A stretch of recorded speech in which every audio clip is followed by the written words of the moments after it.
Good evening. Good evening, one and all. Let me know if you can hear me in the chat box. That would be fantastic before we start this evening. What have we got here? Amanda Reed, thank you for becoming a YouTube member. Greatly appreciated. There'll be some further news regarding the YouTube memberships in a short while. Hello to John. Welcome to you. Lenny Russell, as always, thank you so much for moderating this evening. Greatly appreciated. Miss Rattle is in the house. Welcome to you.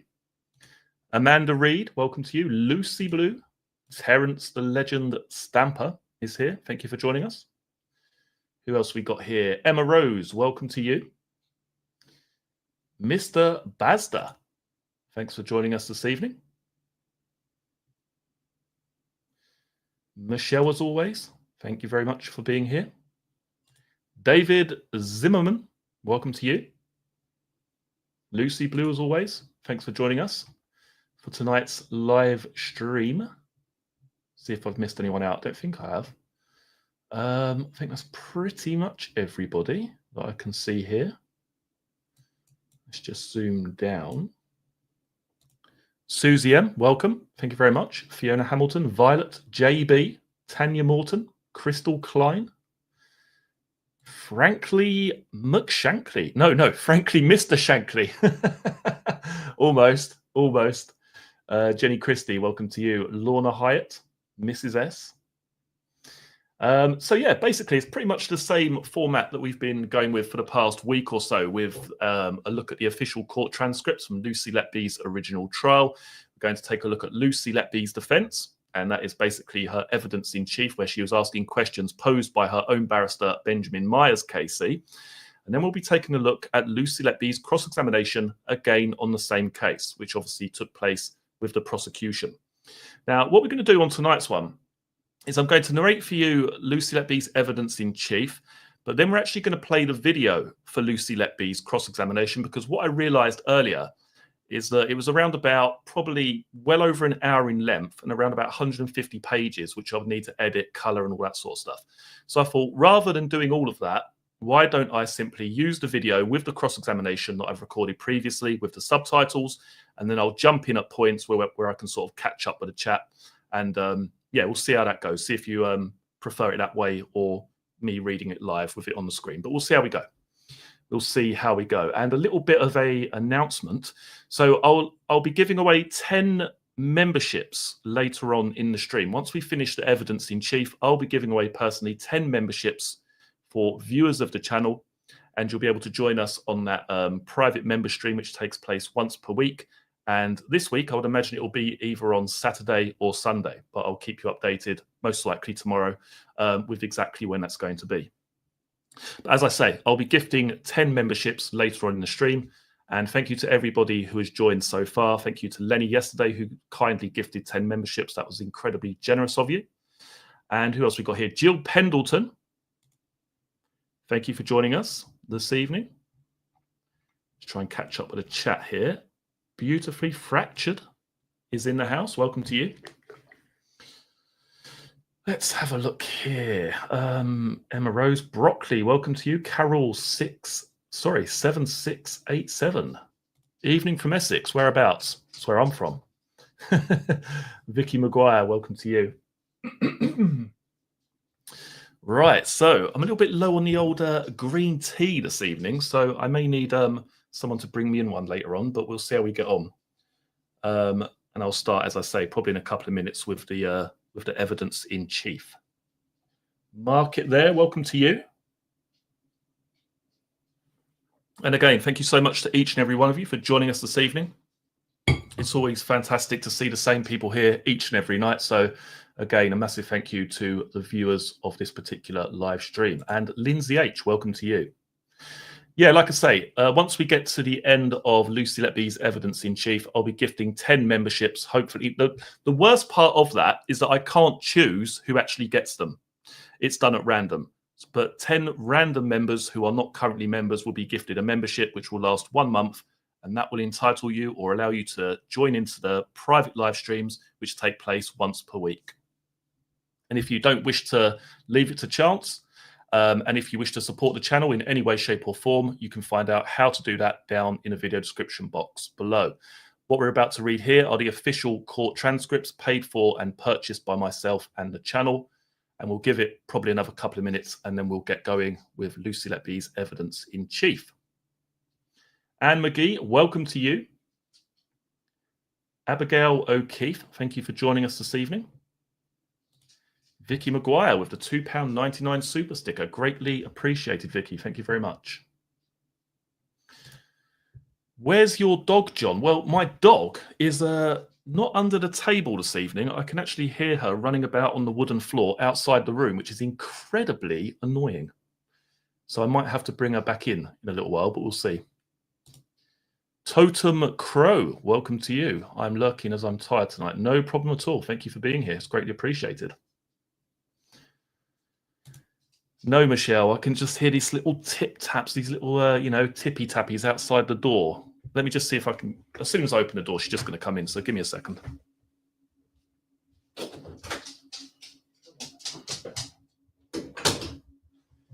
Right, okay. It's either the footsteps or her snoring. So I guess the snoring's not as bad as the footsteps. So we'll let her in, shall we?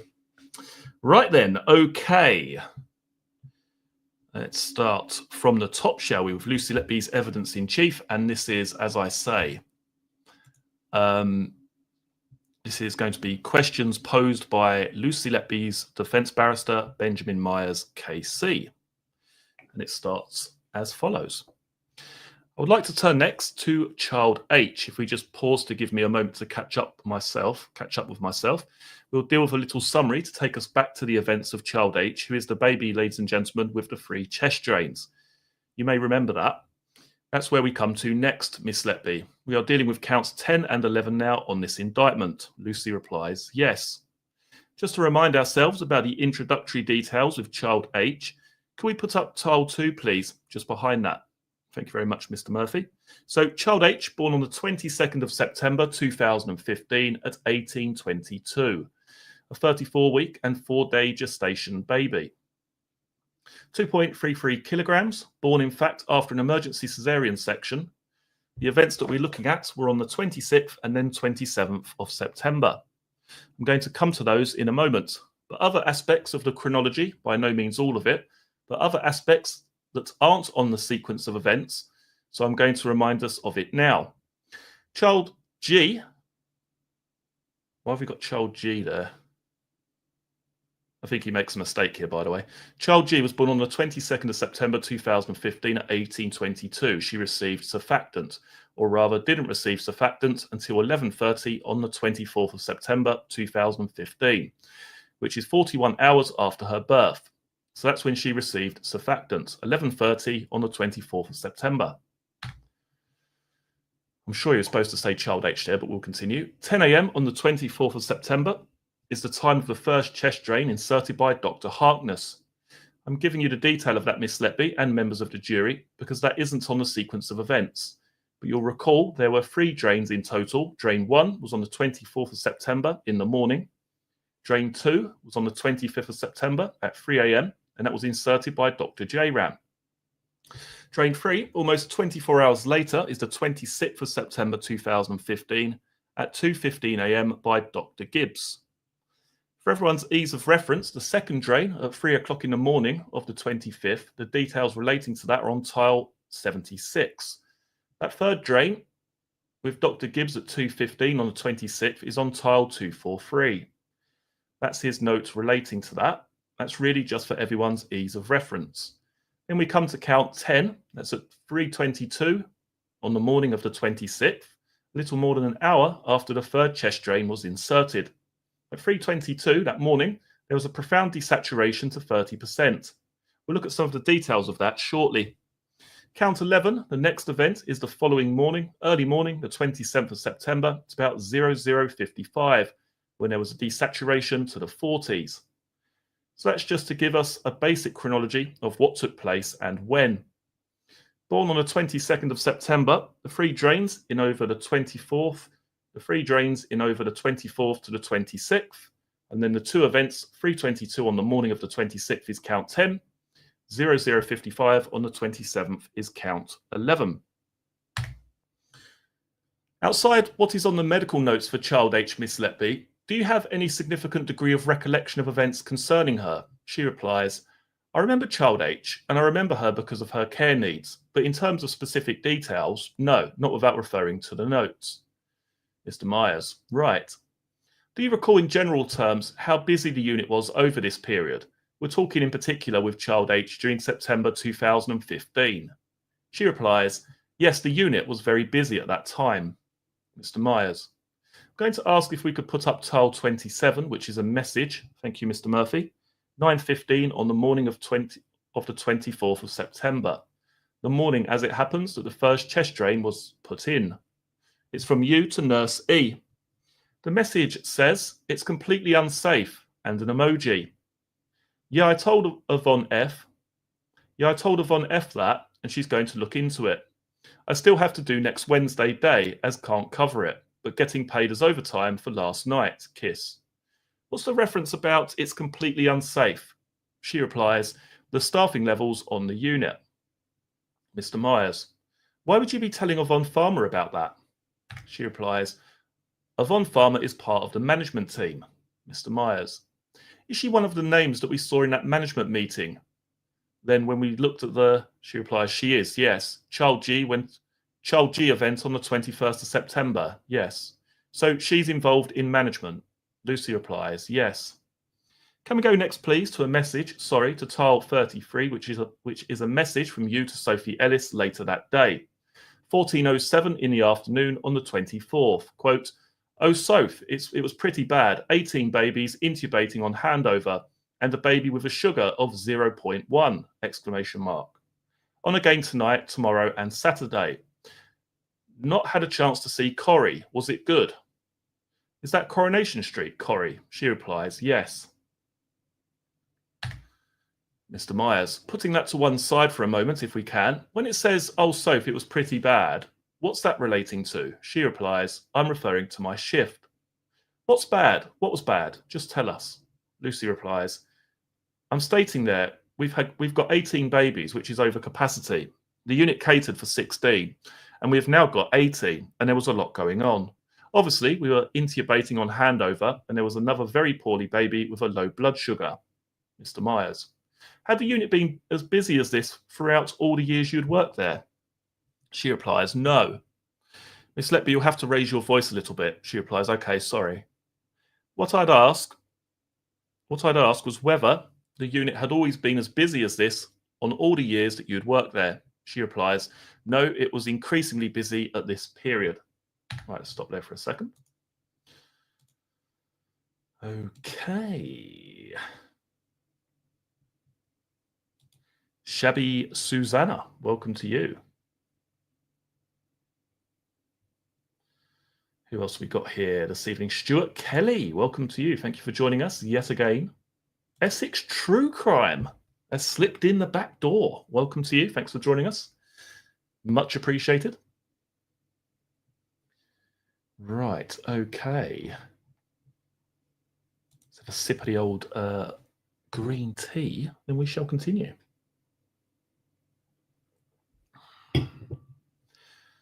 Right, okay. So, Mr. Myers, had you got any experience of babies with chest drains before dealing with child H? She replies, I'd never seen a chest drain at the Countess of Chester, but I had come across them at Liverpool Women's during my placements there. How common was it to have? Could you form any idea of how common it was to have chest drains with babies on the Countess of Chester? She replies, well, I can't say that I'd never seen one in my time there up until child H. Had you ever seen a baby with 3 chest drains before? She replies, no, never. Not even at a tertiary unit? She replies, no. The most I'd seen is 2. Were you able to form an opinion as to how familiar your colleagues were in looking after a baby with chest drains? She replies, none of us were overly familiar because it is something that happened quite rarely on the unit. As far as the doctors were concerned, could you form any assessment as to how familiar they were with dealing with chest drains? She replies, they weren't familiar either. Did you see anything which tended to support that view as to why they weren't familiar? She replies, quite often they would have to look things up, how to do things, or there would be discussions on how they managed drains. Also, it was more than one drain in use, and there was a discussion about how each drain is cared for differently. Mr. Myers. The first event we come to with this indictment is in the early hours of the morning of the 26th of September, by which point child H had 3 drains. She replies, yes. And she'd had them for just under an hour, or just over an hour by that point, just over an hour. Were you aware of her on the unit before that point? She replies, before. Mr. Myers, were you aware of child H's course on the unit generally when she was being cared for? She replies, I'm not sure. All right, how are the chest drains meant to be kept in place? She replies, from my experience at Liverpool Women's Hospital, the drains were always sutured in place. What do you mean by that? She replies, so stitched by the doctors, stitched into the skin. Do you know why the doctors had done that from your experience elsewhere? She replies, that's the safest way to secure the drains, to make sure they don't move. Did you keep chest drains on the unit? She replies, yes, but very few. Mr. Myers, do you know where the chest drains were taken from that were used for child H? She replies, yes, so we had one drain on the unit in the equipment room, which was used. We then used the emergency drain that was on the resuscitation trolley, meaning that we then had none left on the unit. So the third one was then obtained from the children's ward, right? And we had to get those replaced then by Arrow Park. They couriered out some drains to replace those. Mr. Myers, when you cast your mind back to the events, particularly the events over these 2 nights or early mornings with the collapses, without the notes, are you able to pull out specific details and analyze it all and recall exactly what happened and when? She replies, no. And do you recall in particular, without the notes, what it was you did after the collapses took place? Lucy replies, no. Or were doing before the collapses took place? She replies, no. Mr. Myers, I'm going to ask if we can, just to put up by way of an example, page 31. The first page will be sufficient, Mr. Murphy. Page 31 from the prosecution images. Just look at the date on this to start with. We can see at the top, this is a handover sheet, Miss Letby, for the 23rd of September 2015. Can you see that? Lucy replies, yes. This is when child H she'd been born on the 22nd, and this is one of the handover sheets recovered from, I guess that's supposed to be from your home, is it? She'd been born on the 22nd, and this is one of the handover sheets recovered from your home when the police went in 2018. Yes, from the Ibiza bag. Sorry, the Morrison's bag, from the Morrison's bag. He keeps getting these names mixed up, doesn't he? Child G's name appears on the handover. So the handover is 4 more handover sheets with her name on like this. Yes. Wonder why he keeps getting the names mixed up. He's doing it again here. I'm just taking this one at this point. I know I asked you about this when you began your evidence, but can you help us? Why is it that you've got a handover sheet for child G, which is supposed to be child H, in that bag when the police come to your house several years later? Sorry, child H, my mistake. I apologise. And child G. She replies, so it has just come back with me from work inadvertently and got left at home. Mr. Myers, I'm looking at the names. We can see there's 3 of the names of babies from this case.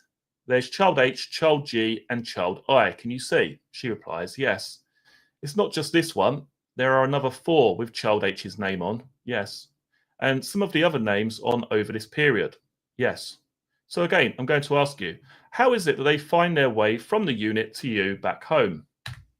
She replies, they have not been taken out of my pocket at the end of the shift and have come home with me, and I have not disposed of them.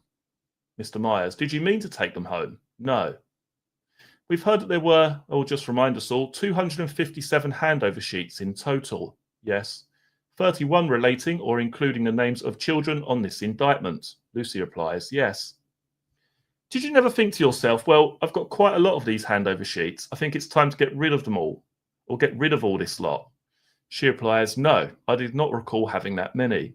I did not know there was that amount in my house. Did you keep track of what you had? She replies, no. Mr. Myers, let's have a look at the event on the 26th of September in the early morning, which is count 10. So if we take that down and put up tile 177, this is that night shift. Dr. Gibbs is the paediatrician of the week, and he was on call, and we know he fitted the chest drain or inserted the chest drain at 2:15. In terms of nursing staff, Nurse A is the shift leader, you're the designated nurse, Yvonne Griffiths is on duty, and nurses Thomas and Marshall also present. What I'll do, given what you said about recollection, Miss Letby, is go to the note you made. We'll have a look at that, and then I'll have some questions for you about it. She replies, okay. I'm going to ask next if we can come to tile 261. It's the start of the note. Tile 261 for child H. The note starts, if we scroll up a little bit, Mr. Murphy, we're not going to read all of it, but obviously it's there for any other details to be extracted if there are any questions to ask about it.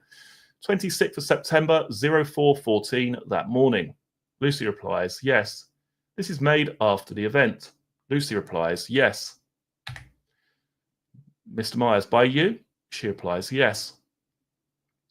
Quotes, written for care given from 2000 to present. So from that shift, it sets out the various checks that are conducted at the start of the shift. The next paragraph down begins, ×2 chest drains in situ at start of shift, intermittently swinging, serous fluid ++ accumulating. I'll come back to some of the detail in a moment.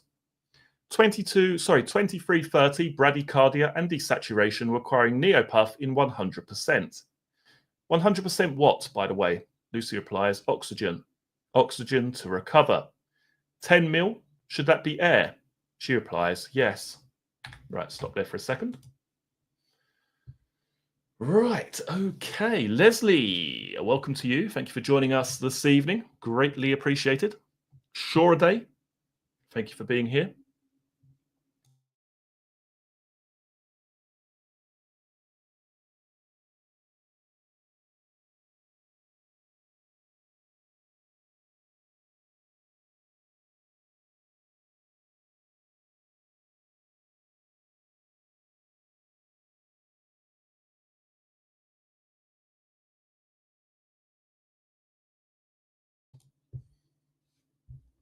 Okay. Terence Stamper loves the smell of defamation in the morning. Fantastic. TH, welcome to you. Thanks for joining us this evening. Greatly appreciated, as always. Right, so we're on slide 15 at the moment. Right, okay. Let's just hide this here. There we go. Okay, let's continue. So, Benjamin Myers. Okay, aspirated from chest drain by Reg Ventures, following poor blood gas and 100% oxygen requirement. Consultant Gibbs attended the unit and inserted a third chest drain. All three drains swinging and serous fluid present, dressing in situ. X-rays taken as documented. Then sets out some medication, IV fluids below that, Babevan via long line, lipid unable to run as line occluding. Occluding? Lucy replies, it means the line isn't running fully, so it won't infuse the lipid, which is a thicker liquid. All right.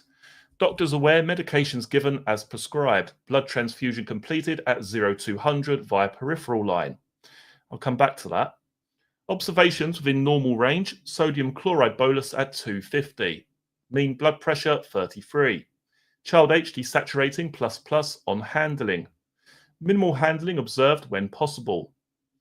At 03:22, profound desaturation and colour loss to 30%. Good chest movement and air entry. Colour change on CO2 detector. Neopuff commenced in 100% oxygen and help requested. Serous fluid ++ from all three drains. Became bradycardic. Doctors crash called and resus commenced as documented. Consultant Gibbs in attendance. ×3 doses adrenaline and ×1 dose atropine given via peripheral line. Chest compression stopped at 03:46.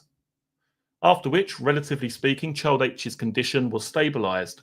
It sets out other steps there, but it's the event at 0322 in particular that I'm focusing on with you, Miss Letby.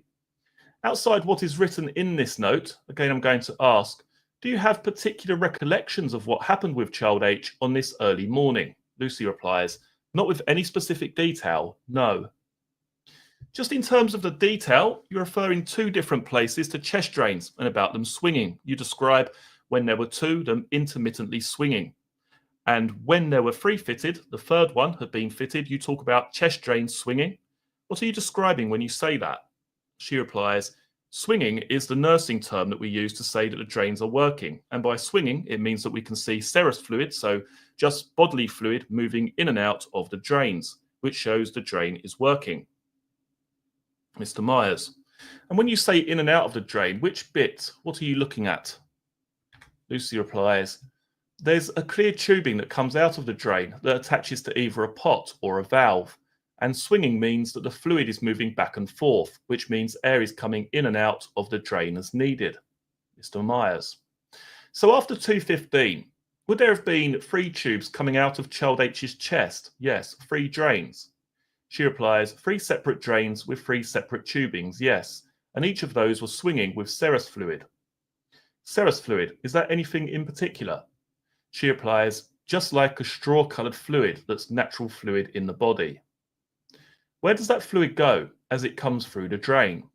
She replies, depending on which drain you've got, it either drains into a pot or it just collects at the end of a valve. Okay, next page. Mr. Myers, were you the designated nurse for child H during this shift? She replies, yes. Just put up TAR 177 for a moment, please. Child H is in nursery 1. Was she the only baby in nursery 1, from your recollection? Lucy replies, yes. Did anybody give you assistance in looking after child H as she was in nursery 1? Yes, Nurse A was the shift leader and she was supernumerary. So that was the idea, that she was there to support me with child H. Mr. Myers, was it necessary for her to be there to support you with child H? Lucy replies, child H was requiring a very high level of care at that point, quite often needing 2 nurses to be with her. So what did that mean? If you're saying Nurse A was there to give you support, what was it that she was doing? She replies, assisting me with any of the drugs that were needed, and also to assist with maintaining the chest drains. Did you have to call for her from time to time? Lucy replies, yes. Did she ever attend when you hadn't called for her? She replies, Nurse A was in and around quite a lot of the time. Nurse A was in and around quite a lot of the time. Mr. Myers, is she the only nurse who would come in nursery 1, in and around nursery 1? Lucy replies, no, nursery 1 is predominantly where all of the drugs and equipment are kept. So nurses and nursery nurses are in and out of that nursery a lot of the time, as well as doctors. Thank you. If we look back at your note, which is at TAL 261, there's another detail I'd like to ask you about, which is right in the middle of the entry, just before we come to the desaturation at 322. A little bit up from there. Can you see it says, blood transfusion completed at 0200 via peripheral line? Lucy replies, yes. Mr. Myers, as this case has gone along, you've had the chance, as we have, to see the papers which are going in front of the jury and we're all looking at in court. She replies, yes. Is that accurate where it says blood transfusion completed at 0200? Lucy replies, no, that's an error. What time was that blood transfusion dealt with? Lucy replies, 3 o'clock. 3 o'clock. Can we put up TAL 239, please? Looking at this. What is this document, please, Miss Letby? She replies, so this is a specific chart that's used for the prescription of a blood product. Is that what we call a transfusion? Lucy replies, yes. What does this tell us happened? She replies, so this shows that packed red blood cells. So just a blood transfusion was given at 47 ml over 4 hours, and it was given from 23:05 on the 25th, finishing at 03:05 on the 26th. Mr. Myers. So judging by this, what time should have been put in your note for the blood transfusion having been given? Lucy replies, 0300. Who has written 03:05 in here? Do you know? She replies, I'm not sure. Who signed for that? It's myself and nurse A. Who's able to look at this document in the records? She replies, anyone. That is kept within the baby's documents, so it's accessible for anyone that needs to see it. Right, stop there for 2 seconds. Right.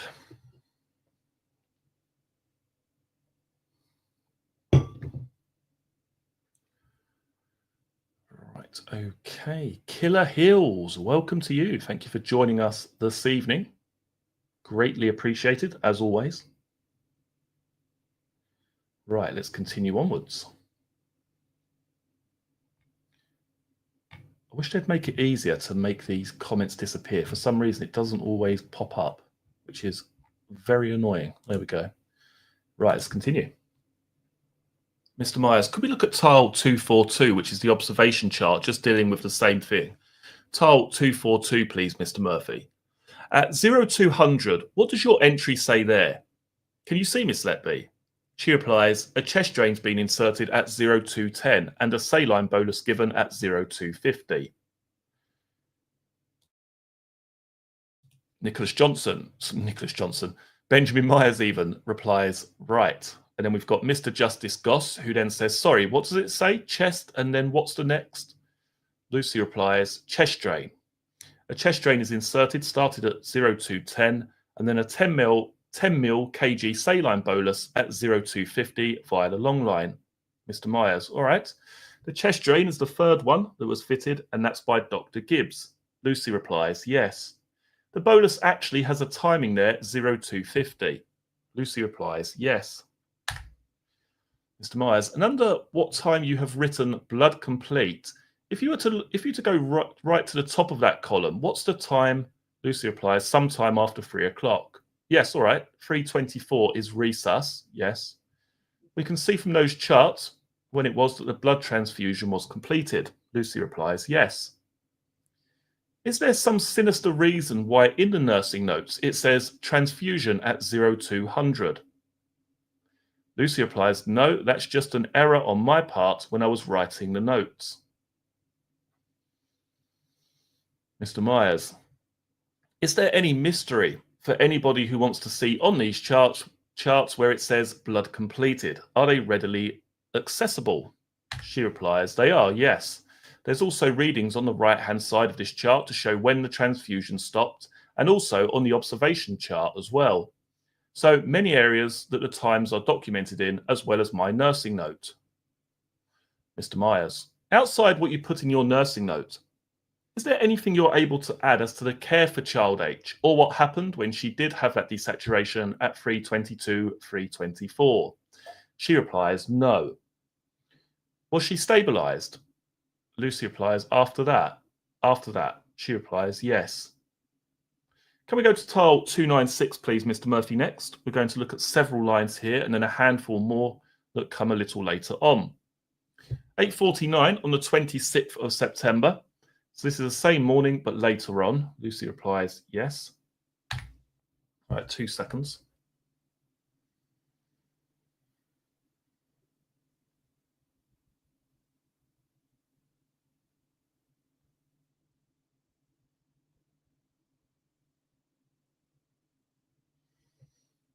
Okay, so is this after your... Right, so you've got Mr. Myers. So would you still be on the unit at this time? Lucy replies, no. Is this after your shift has finished? Yes, it is. It's a message from Yvonne Griffiths to you. It says, hope you've had a good sleep. I just want to commend you for all your hard work these last few nights. You composed yourself very well during a stressful situation. It's nice to see your confidence grow as you advance through your career. Then can we go to tile 297, please? It's a message from you to nurse A at 8:52 saying, hope you have a good sleep. I just want to commend you for all your hard work these last few nights. You composed yourself very well during a stressful situation. It's nice to see your confidence grow as you advance through your career, I think that's supposed to say. Then the next tile, 298, where you say, from Yvonne, what do I say to that? Lucy replies, yes. What were you sending from Yvonne to nurse A? She replies, I just replicated the message to nurse A. First of all, Yvonne Griffiths, Why would Yvonne Griffiths be sending a message like that to you? In what capacity would she be doing that? Lucy replies, Yvonne Griffiths is part of the management team. You send a message to Nurse A. Is there any particular reason why you sent it to Nurse A? Lucy replies, because Nurse A had been on shift with me that previous night. Had there been any particular issue that made that relevant when it came to sending it to Nurse A? She replies, yes, there had been some disagreement between Yvonne Griffiths and Nurse A regarding the baptism of child H. Never heard of that before. So let's carry on. Could you tell us a bit more about that so we and the jury can follow? She replies, whenever a baby is critically unwell, we offer a baptism to parents. That was something that Dr. Gibbs offered to child H's parents following her resuscitation. The parents wanted that to happen. As shift leader, Nurse A sort of made arrangements to start organising that, and Yvonne Griffiths didn't feel it was appropriate to be done at that time of night. Mr. Myers, was there a reason why she thought it wasn't appropriate from what you saw taking place? Lucy replies, she felt the unit was busy and child H had stabilised, and therefore it wasn't something that needed to be done in the middle of the night, and it was a discussion between the two of them as the two senior staff. Benjamin Myers even. Were you any part of that discussion? She replies, no. Let's just read on to what happened if we look at tile 302. 302 is Nurse A to you, 0901 that morning. 26th, you having sent Yvonne's message or forwarded it. Wow, maybe she wasn't glaring at you, just watching how you coped after I disagreed about the christening. She is absolutely right, kiss kiss, tile 303. Nurse A to you, 0904. Reply, thank you for the message, it means a lot to me. It means a lot to me to hear you say that. Thank you for yours, and especially Nurse A's support over the last few nights. It particularly means a lot. It particularly means a lot. Don't know why that word's there. It particularly means a lot, as several of the band's 6 staff seem to think I'm not up to it. Do you mind if I show them this and tell them to shut the fuck up? That's from Nurse A to you. She replies, yes. Pausing there. What was she recommending you do when she said that? Lucy replies, that's Yvonne's positive comments were shown to other members of staff. That Yvonne's positive comments were shown to other members of staff. Mr. Myers. Right, let's look at tile 304, which follows this from Nurse A to you. Bits in brackets optional, LOL. Tile 305. Feel a bit bad now. Maybe she's had a little think on way home. Tile 306, you to Nurse A, 0904. Haha, loved a bit in brackets, but may leave it out. Tile 307, Nurse A to you, 0906. Yep, I think my disagreeing and saying that you were more than coping, and also saying that you were choosing not to have child H due to possible lack of appropriate support, may have made her think. I hope so, because I'm still bouncing about a lot of things. Mr. Myers. I'm going to ask you a few things about that, Miss Letby. Do you know what Nurse A was referring to? Do you know what she's referring to when she says here, I think by disagreeing and saying that you were more than coping? Do you know what that means? You were more than coping. Do you understand what that related to? Lucy replies, yes, that I was managing child H's care needs. And also saying that you were choosing not to have child H due to possible lack of appropriate support may have made her think. She replies, yes, so by this time, child H had a lot of chest drains, which I was not overly familiar with.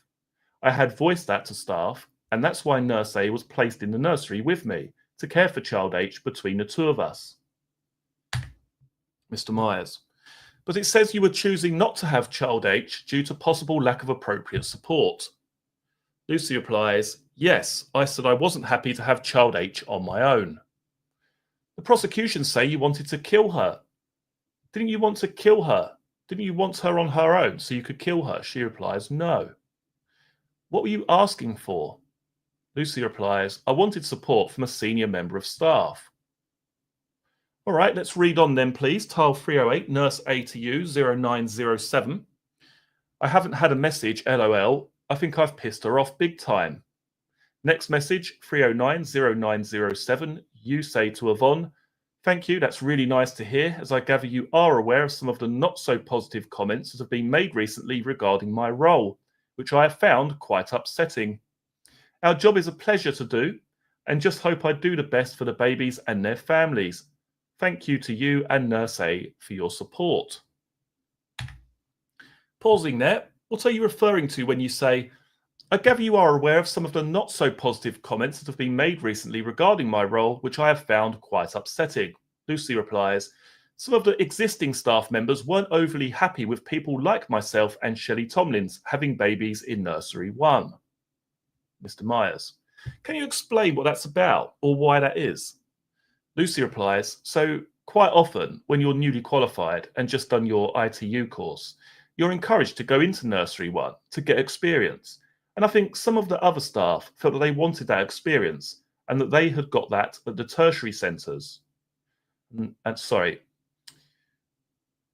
think some of the other staff felt that they wanted that experience and that we had got that at the tertiary centres. Mr. Myers. Right, we'll move on then, please. Tile 310 from you to Nurse A 0908 that morning. I've replied saying, nice to hear has been a few not so positive comments about my role that which I have found quite upsetting, and thanks to you and Nurse A for supporting me. Then tile 311, please, 0909, you to Nurse A again. I'm still frustrated, upset with what's gone on, but don't think such rubbish nights and being tired helped. Pause there. What do you mean when you say you are still frustrated and upset with what's gone on? What is it that's gone on? Lucy replies, so as I said before, some of the comments that were being made about allocation. What do you mean, such rubbish nights, when you say such rubbish nights? Lucy replies, I've had very busy and difficult nights. Mr. Myers. Let's finish this off. Tile 312 from Nurse A to you. Good reply, as it's important they know about the bitchiness, which is all it is. You're tired. I know I overreacted to Yvonne telling me off, but I still feel like crying about it now. What you've just described, Miss Letby, what you described to us about comments or things being said, did that carry on, or did it stop? She replies, about me specifically. Mr. Myers, yes, the sort of things you were talking about in these messages. As we go on through 2015 into 2016, did it carry on? She replies, not that I recall, no. Is it something which was particularly prominent at this time? Lucy replies, yes. 2 seconds, guys. I just had a beep somewhere. Just want to make sure that the stream's all still fine. It looks like it is. Right. Okay. I think we're still good. Okie dokie. Right. Is it something which was particularly prominent at this time? Lucy replies, yes. Then Mr. Justice Goss, the judge. So the comments about which you were complaining in these messages that you'd been having at this time, they didn't go on after this. Lucy replies, no. Right. That's the question you're being asked, I think. Lucy replies, oh yes, sorry. Mr. Myers, I'm going to move on then. I'm going to move on next to count 11. So I wonder if this might be the right time to stop, my lord. Mr. Justice Goss, yes, certainly. So they then go on a very short break. So I'll just stop there for a second and catch up with the wonderful chat.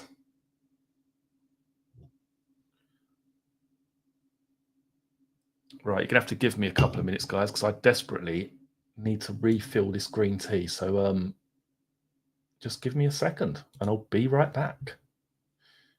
Stay where you are.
Right, I'm back.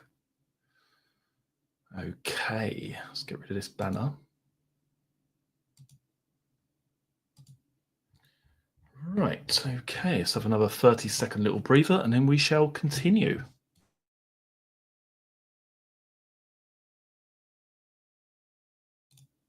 Yeah, so Mr. Murphy is the guy who, puts the stuff up on the screens basically for both the prosecution and also the defense.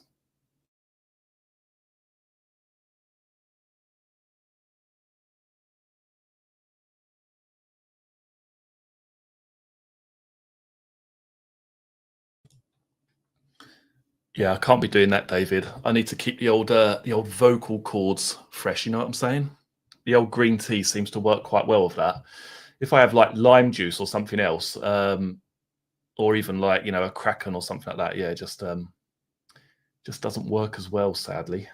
Please show your keyboard some love. My clicky keyboard, you mean? Yes. I can't help it. Like I say, it's quite a loud keyboard because it's mechanical, so naturally it is a little bit louder than your traditional keyboard, you could say.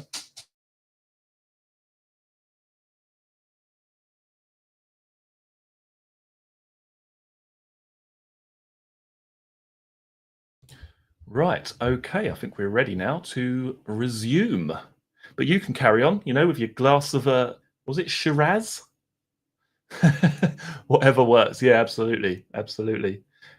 Well, that's because I'm not typing at the moment, Leslie, but if you hear like a little clicky sound, it's probably just the keyboard, but don't panic.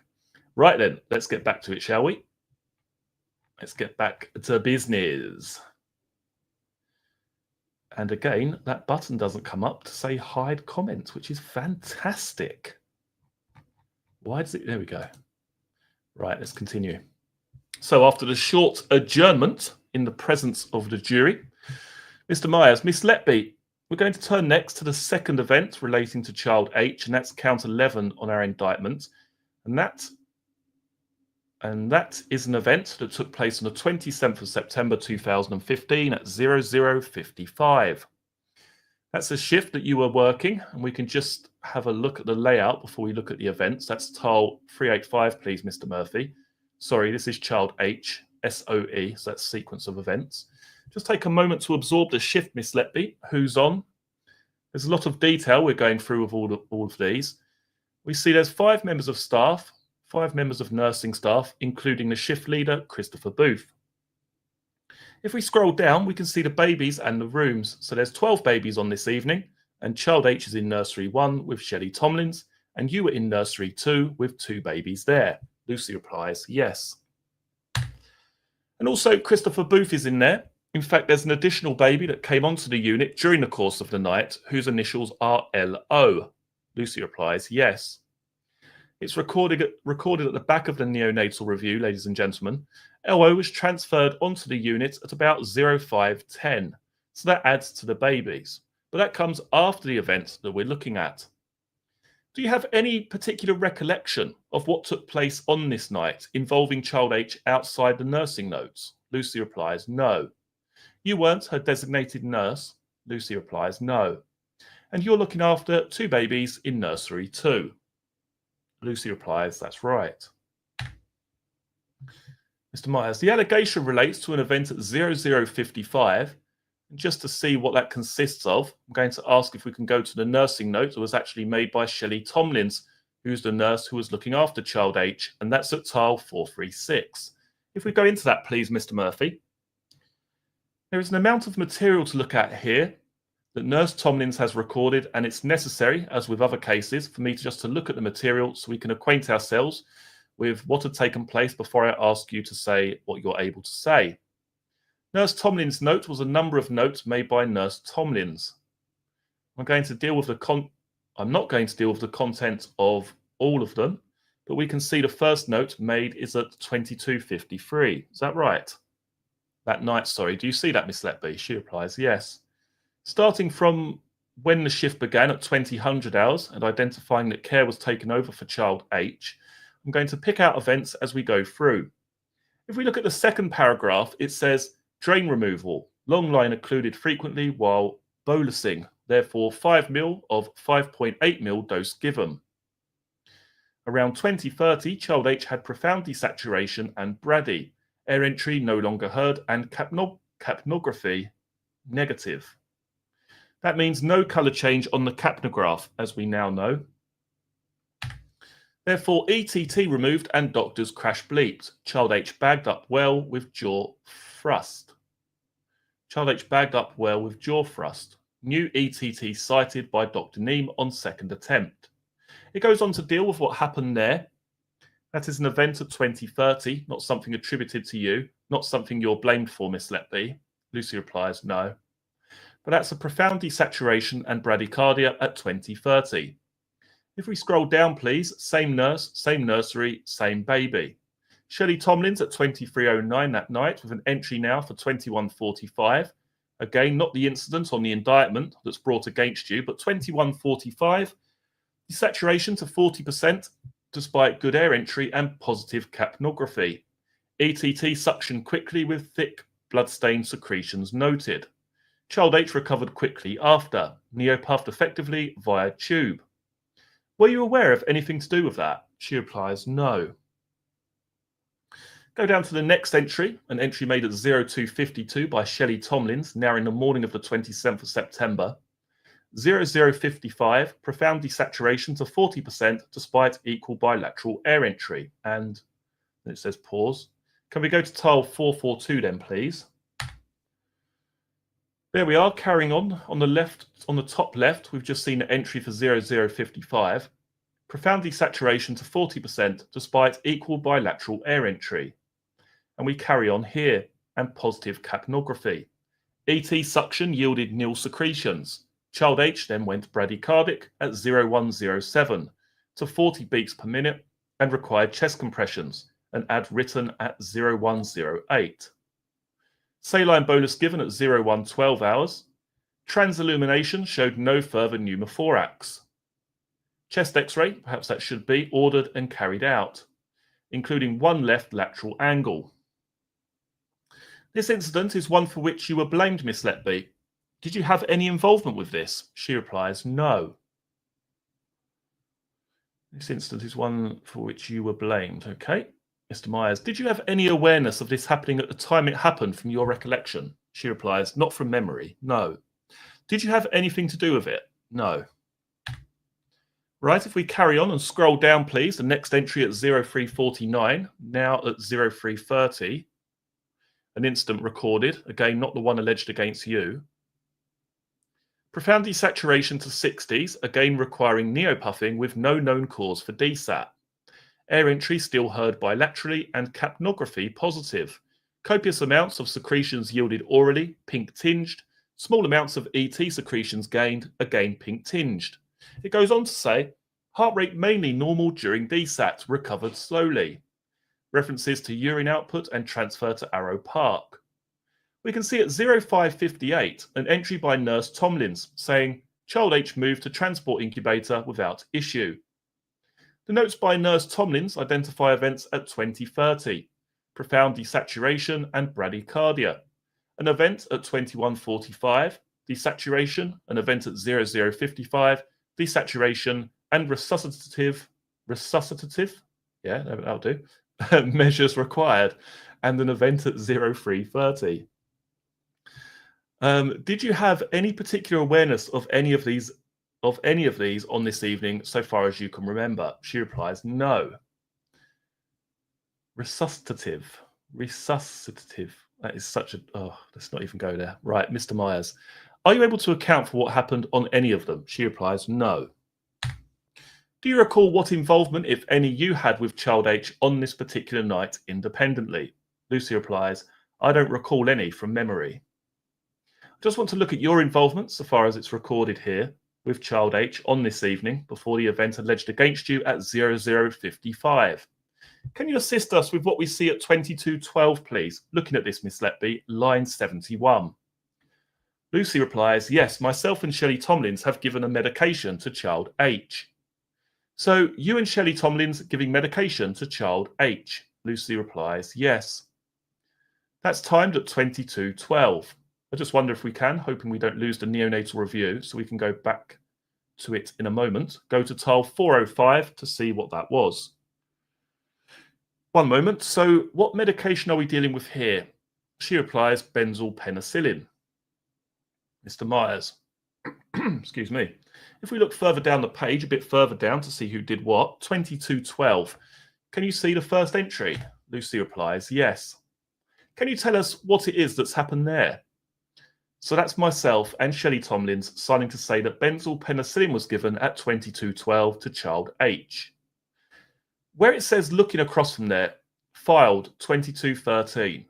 What's that referring to on the right-hand side? Lucy replies, so that's the time that has been that we've both inputted our signatures onto the system.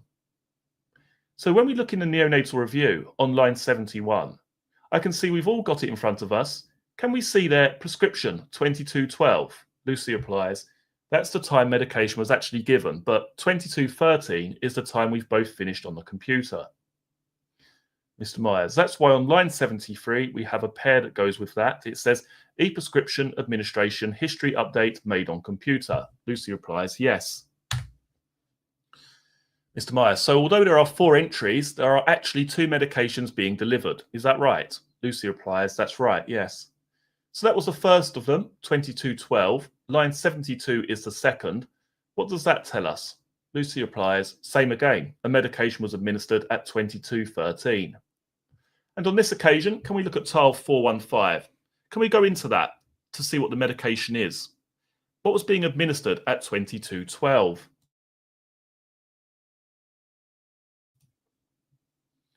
Lucy replies, this is a sodium chloride flush to go after the antibiotics. We always use a flush after each medication.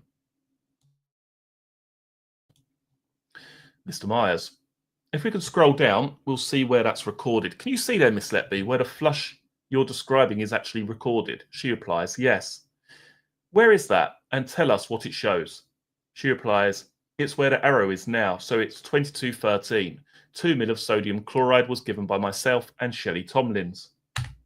Mr. Myers, and recorded also at 2213? She replies, yes. So that's the item in line 72 on the neonatal review. She replies, yes. And the update is 2 lines below that where it's been filed. She replies, yes. Is that something that would happen as a standard? That after the benzylpenicillin, there would be a sodium chloride flush? She replies, yes. So after any medication that we give, it's always accompanied by a flush of sodium chloride. That's at 2212 and 2213, yes? Lucy replies, yes. We know we're looking at an event at 0055, so let's move forwards to where you next have involvement with child H. Can you tell us where that is on the chart, please? Lucy replies, 2238. Thank you, that's at line 82. Lucy replies, yes. What happens there? Again, myself and Shelley have signed for a medication. All right, can we look at tile 420 to see what that medication is? Perhaps first of all, just to confirm the timing is right. Can we scroll down to see who does what on the relevant timing, Mr. Murphy? 2238. Who's done what here? She replies, at 2238, a morphine infusion has been started by myself and Nurse Tomlins. It's been started at 2238.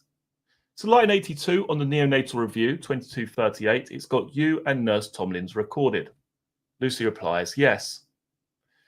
What have you done at 2238, looking at the item we've just put on the screen? She replies, started a morphine infusion. And at line 83, what's happening there? Lucy replies, that's when it's been fully filed onto the computer system. Does that dovetail with the 2239?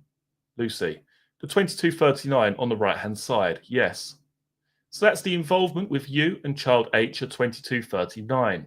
If we just move forwards, we can see when you next are recorded with any involvement with child H. Can we go over the page to page 6, please? Lines 108 and 109. Who are you involved with then? She replies, this is with another baby on the unit. EM is one of your designated babies, in fact? She replies, yes. That's at 0000. The event at 0055. Are you anywhere near to child H when that happened, as far as you can recall? She replies, no. Let's carry on to see where you do next. Let's carry on to see where you do next have contact with child H. Over to page 7. This has times between 0144 through to 0252. Any involvement with child H during this period? No. Then finally, over to page 8, please. We know, just to remind us, the fourth event, Shelley Tomlins described as a desaturation at 0330. Do you remember seeing that final event? Lucy replies, yes. That's not the one that's on the indictment against you, but there was an event at 0330. Did you have any involvement with child H after that? She replies, yes, post that event, yes. Where do we see that on the chart? From line 184. 184. In fact, 184, 185, and 186. Lucy replies, yes. So there's medications given at that point. Lucy replies, yes. Who do you do that with? She replies, Shelley Tomlins. Do you recall why it was necessary to give those medications? I don't know what the medications were without looking. I'm not going to go into detail there insofar as this isn't something that's alleged against you, but between helping with those prescriptions leading up to 2239 and then helping after the event at 0341, did you have any involvement with child H at all? Lucy replies, no. Right, so that's the end of that. Okay, bear with me. All right, let's have a look here. All right, let's pop one of these on here. Let's put that back on there a second. There we go.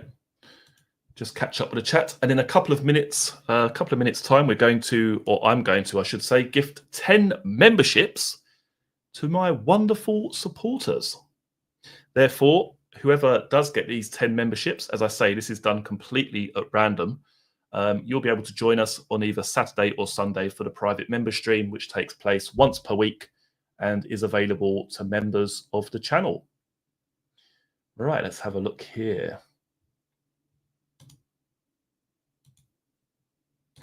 Right, let's see if this works. Fingers crossed.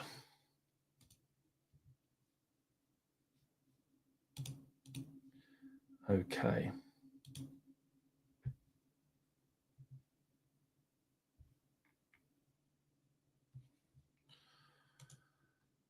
Right, I've got no idea who got them, but someone has. There's 5. I don't know if I can do the other 5, can I? Will it let me? I don't know. Let's try.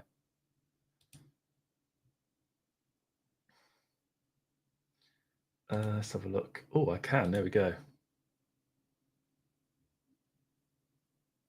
Right, so 10 of you should now be members, hopefully. Let's hope. Let me know if you get a membership. It'd be fantastic to know who they've actually gone to. But like I say, we can't choose them. You can't choose them when you do this sort of gifting thing. It literally goes to 10 random members of the stream. So we'll just see who's got them. There we go. I don't know who actually has one yet. But yeah, do let me know if you've got a membership in the chat box below. That'd be fantastic. Just Peachy has got the membership. Well done. Congratulations. And like I say, I'll probably announce tomorrow when this member stream is going to be. It'll either be tomorrow evening or on Sunday evening. But we do one per week. They usually last for about an hour or two, once per week. And it's basically just like a private members thing to give back to the community, basically. And that's it, yeah. Leslie says, YouTube hates me. Didn't you get one, Leslie? I don't know who else has got one. I've got literally no idea. What's the betting that Terence Stamper gets one or something? That would be crazy. Oh dear, it's funny. Right, okay, let's have a look here. Right, so as I say, next what it's going to be is Lucy Letby's cross-examination. So we've done her evidence in chief where she's been asked questions by her own defence. From now, I'm going to then play the video of my narration of her cross-examination again on the same case regarding child H. And that will be coming up in the next couple of minutes. But what I'll do with that is I'll jump in maybe every sort of 5 or 6 minutes just to catch up with the chat and yeah, interact with you all basically. I can't believe Leslie has missed out. I mean, you really had a 1 in 10 chance, Leslie. You had a 1 in 10 chance, and it just didn't happen, did it? Hopefully, Lenny will gift some more. But I bet even if he gifted another 10, you probably wouldn't get one because it just seems that you have terrible luck by the looks of it. And like I say, if you do wish to become a member separate to this whole gifting charade, then you can become a member simply by looking in the video description box below, where you can find out how to support the channel further. And all help is, as always, greatly appreciated. Right then. So as I say, I'm going to be jumping back on here every sort of 5 or 10 minutes or so just to catch up with the chat.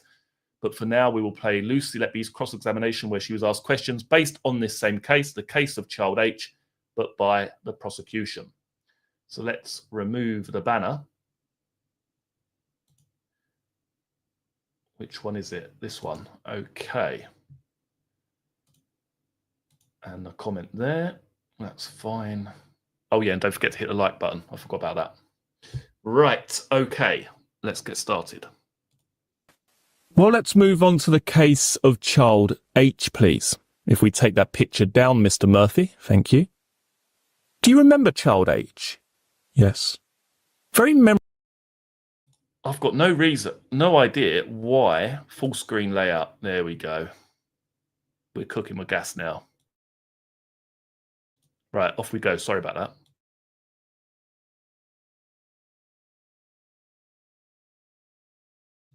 What have I done? I've just completely gone back to the beginning. What an utter fail. Right, 2 seconds, guys. Right, let's try and find it again. So 546.49. We need 546.49 or thereabouts.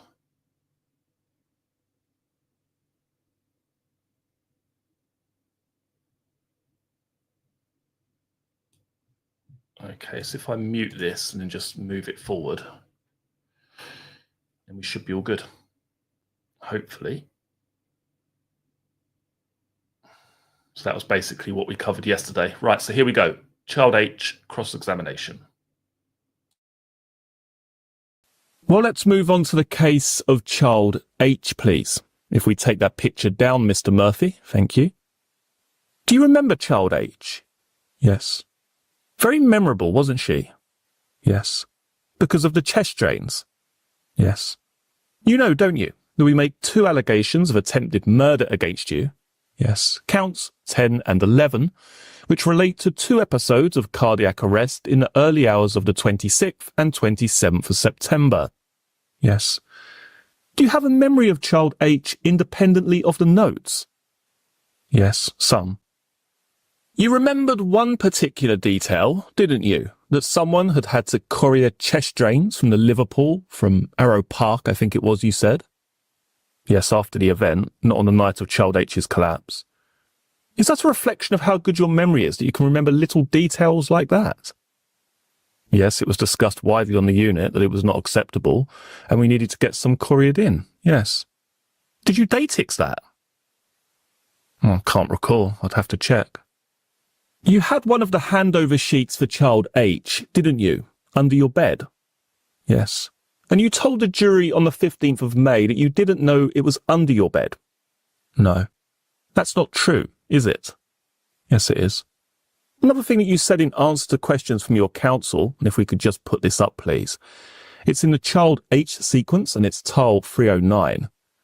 Do you remember this one to Yvonne Griffiths? Really nice to hear, as I gather you are aware of some of the not-so-positive comments that have been made recently regarding my role, which I have found quite upsetting. Do you remember that? Yes. Do you remember what it was you told the jury that lay behind that? It was in relation to myself and Shelley Tomlins, who are newly QIS trained, having babies like Child H. Yes. I think the way you put it on the 15th of May was, some of the existing staff were not overly happy with people like myself and Shelley Tomlins having babies in Nursery 1. Yes. Who? I can't recall specifics, but it was a general conversation with certain Band 6s at that time. Which Band 6s? I can't recall specifically who. Are you not naming names in case they would contradict you? No. I think you also said that this bad feeling, if that's the right way of putting it, that's my word, not yours, okay? I'll use that phrase. This bad feeling stopped after this point. Is that right? I recall this was specifically in regards to child H, yes. So again, it's my word, so I'll take responsibility for it. But any bad feeling from the band 6s was simply related to child H, was it? No, there was some general concern, but this that I'm talking about here is specific to child H, yes. Right. Let's just look at who the band 6s were who were on if we can. If we go to tile 177, please. This is the first time child H collapsed this shift. Yes. It's not nurse A, is it? She's your mate. No, I'm not talking about the staff that were on duty that night. Well, how would anyone who wasn't on duty know that you had child H? It was commented on by the day staff. How would the day staff? Why would the day staff be interested that you had child H? The day staff allocate who's looking after which patients. So because they don't want you to have child H, they allocate you child H. It wasn't a don't want. It was a comment that potentially other people needed the experience more than Shelley and I did. Right. Let's look at this. Who of the nurses on needed the experience more than you or Shelley? I'm not saying that it happened on this shift here. But you are. You said it was all to do with child H. Yes, but not this specific shift and time. Are you now trying to avoid answering the question when I ask you for particulars of an answer that you gave earlier in answer to your counsel? No. Because you're lying about that, aren't you? No. Were people talking about you being associated to the collapses of lots of children at different times? No, not at all. Is that the negative comments that you're talking about at tile 309? No. Were people starting to notice that you were associated to lots of different collapses? No. Can we go back to your defence statement, please? Paragraph 97. I did nothing to harm child H. I have little recollection of matters relating to child H outside what is recorded on the medical notes. I do recall that she was not sedated and she moved a lot. Is that right? Yes. Is that an explanation for why her drains might move? That's not what I'm saying. I'm saying that I recall that she did used to move around. Yes. Yes.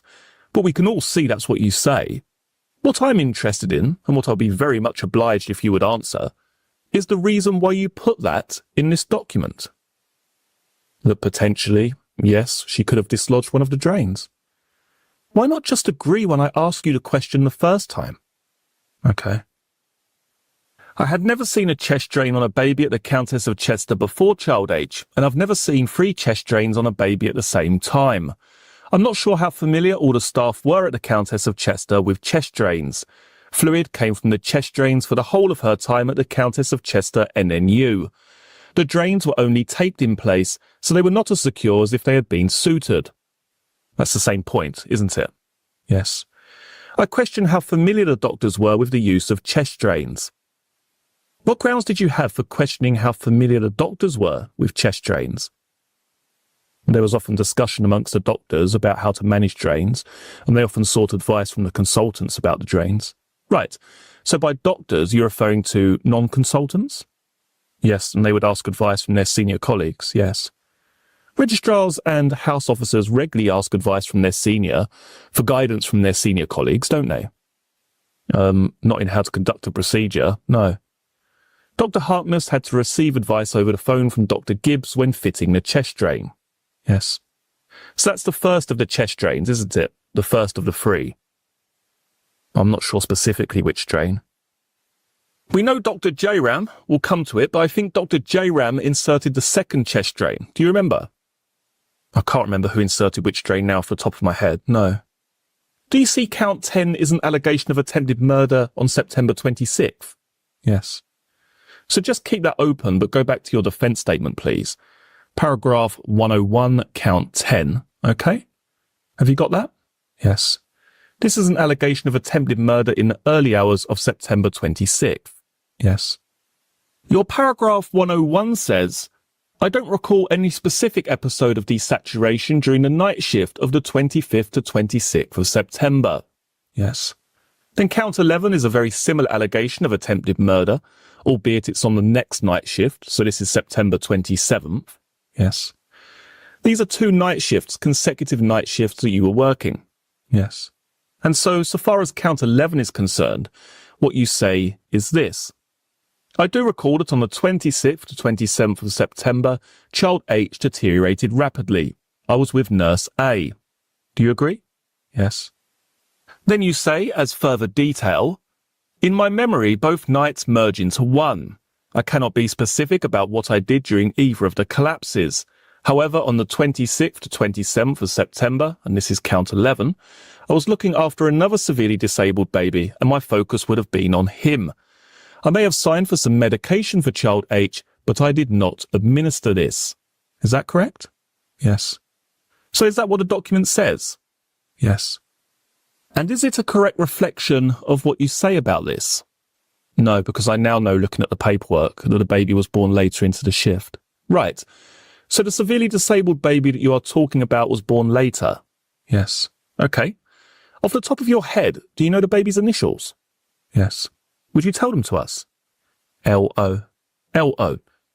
Then at paragraph 104, I do not recall that any discoloration to child H was the same as that on other babies. Yes. Then 105, I do not think child H was given surfactant at birth, although she should have been. Yes. Is that right? Yes. Now, other than the reference to L.O. and to your mistake, is there anything else in that material that I've just read out to you with which you now disagree? No. So let's examine the occasions one by one, if we may please. So far as count 10 is concerned, child H's desaturation and cardiac arrest in the early hours of September 26, 2015, are you suggesting that staffing levels caused or contributed to that event? No. Are you suggesting that medical competence or incompetence contributed to it? I'm not sure of the exact details of this date. All right. What about anybody's mistakes? I question whether some of the drains were securely put in. Okay. So an issue about the security of the drains. Yes. You didn't deliberately misplace the drains, I don't suppose, did you? No. If they became displaced, you say that's down to the default of somebody who fixed them? No, potentially it is, yes. I've only ever seen them stitched in. I've never seen them just stuck down with tape. Do you agree that child H was born in good condition? I can't comment on that right now without seeing. All right, we'll help you. Tile 5, please. It says there, this is the note of Dr. Matthew Neame. It says, born in good condition. Yes. Do you dispute that? No. After all these events, or the 2 events in particular with which you are charged, do you dispute that child H, her condition, improved dramatically once she got out of the Countess of Chester? No, her condition did improve. Right. I'll just remind you of some of the chronology, like Mr. Myers did. It's a slight repetition, but it may help you. The first chest drain was inserted on the 24th of September by Dr. Harkness at about 1000 hours. Okay? Okay. That was to deal with a tension pneumothorax, right? Okay. The night shift of the 24th into the 25th, you were child H's designated nurse, weren't you? I'll take your word for that. I can't say from memory now. Tile 40 of the sequence, here we see that you were the designated nurse on this shift. We see your retrospective nursing note written at 0821 on the morning of Friday the 2nd. Yes, thank you. That's why I'm suggesting that you were child H's designated nurse. Yes, I accept that, thank you. Just to remind you, it was on this shift at 0145 that your friend Dr. Ventress inserted a butterfly needle. Do you remember that? Yes. Dr. Verhees intubated child H at 0245. Okay. And Dr. J-Ram at about 0300 inserted the second chest drain in the 7th intercostal space. Okay. Do you remember that? And there was quite a lot of evidence about whether or not that was an appropriate place to put a chest drain. Yes. That it was not a pigtail chest drain, it was a more old-fashioned version of a chest drain. That's right, yes. Okay. So that just puts it into context. I'm going to move on now to ask you about what happened on the following night shift of the 25th into the 26th. I can start from the beginning tomorrow, my lord, or deal with a few preliminary questions now in the remaining 2 minutes. No, I think we'll do it of one piece tomorrow for the sake of a few minutes, so we'll come back to that tomorrow. Okay, seems like a good point to jump in here. So let's just catch up with the chat very briefly. Thank you very much to Leah with the £1.99 super sticker, Michelle with the £3 super sticker, greatly appreciated. So who else has got these memberships then? Let me just scroll back through the old chat and see if anyone else has mentioned it. Let's have a look here. See if I can see anybody else's name. I know 10 of you have got it anyway, but I just don't know which 10. 10 more incoming. Who's that by? That's not by Lenny Russell, is it? Surely not. Right, okay. Oh my God, he has as well. Another 10. I mean, that's pretty much everybody, isn't it? Everybody must be a member at this point. That is crazy. Thank you so much, Lenny. That is incredibly generous. Thank you so much for that. And David Zimmerman with the £3 super sticker. Thank you very much. And thank you so much again, Lenny, for the 10 gifted subs. That is absolute insanity. So hopefully the vast majority of you now should indeed be members. Let's hope. Let's hope and pray. Again, I'm still trying to get those members-only emojis and members-only badges made, but I'm having a bit of trouble getting someone to do them. I did have someone to do them, and then they completely went AWOL. So I'll get back onto that, most likely tomorrow. But thank you so much for that, Lenny. That is greatly appreciated and very, very kind of you. Thank you so much. Right, okay, let's continue onwards. And thanks again, David, for your £3 super sticker. Greatly appreciated. Thank you all for the support this evening. It's always appreciated. And let's now continue. John didn't like how the emojis were of Peter Hitchens. Oh dear. Yeah, no, it wasn't that. It's just that I haven't been sent what I asked for. So we'll get onto it tomorrow. But anyway, let's get back to the cross-examination.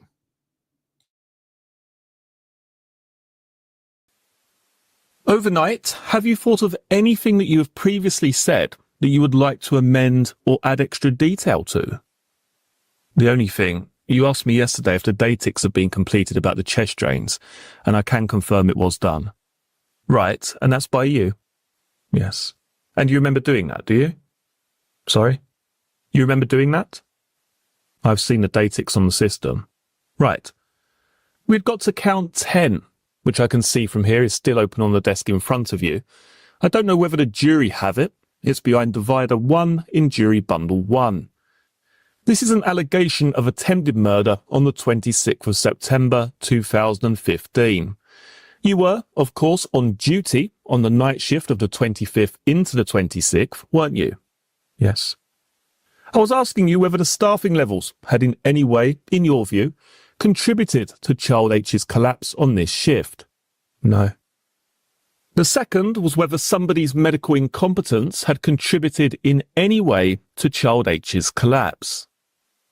Yes, I think potentially with the management of her chest drains, yes. And by management, what do you mean? The insertion of them and how they were secured. Right. What is it about the insertion of them that you suggest was deficient?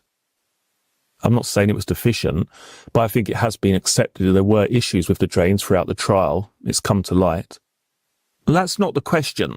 The question, if you wouldn't mind, is what are you suggesting it was about the management, the insertion to use? They may not have been correct because there was a lot of discussion needed on how to insert the drains. Does it come to this then? Because you are saying there was a lot of discussion amongst the doctors about inserting the drains, that means that there is a problem with the drains. Potentially, yes. So that I can understand. We can all understand what you are suggesting. What are you suggesting was the problem? That potentially Child H's pneumothoraces were not treated appropriately. Right. And that is because of what? Lack of experience in using multiple drains of different types that nobody seemed particularly confident to use. Which particular doctor or doctors are you suggesting lacked the experience required? Multiple doctors? Well, yes, but Dr. Harkness, Dr. J-Ram, Dr. Gibbs, Dr. Ventris even, yes. Now, can we go back to tile 27, please? This is something that you dealt with in answer to questions from your own counsel some time ago now. We can see that it's dated a couple of days earlier, on September 24th at 09:15. Yes. Just so that we can understand the connection or the relevance or potential relevance of this text sent to your friend Nurse E, are you suggesting there was anything unsafe going on in the unit on the shift that we are dealing with now? In other words, the shift that began on the 25th into the 26th of September. No, this is referring to a different time. So it's not relevant, is that right, to Child H's collapse? No, because she was one-to-one nursed at that point. Yes.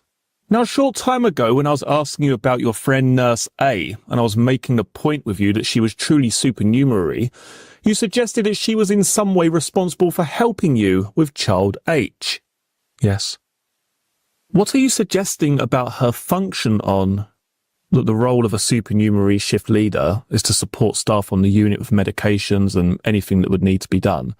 And particularly with Child H, I was unfamiliar with chest drains, and Nurse A played a part in assisting me with Child H's care. Right. Did you not have experience of chest drains?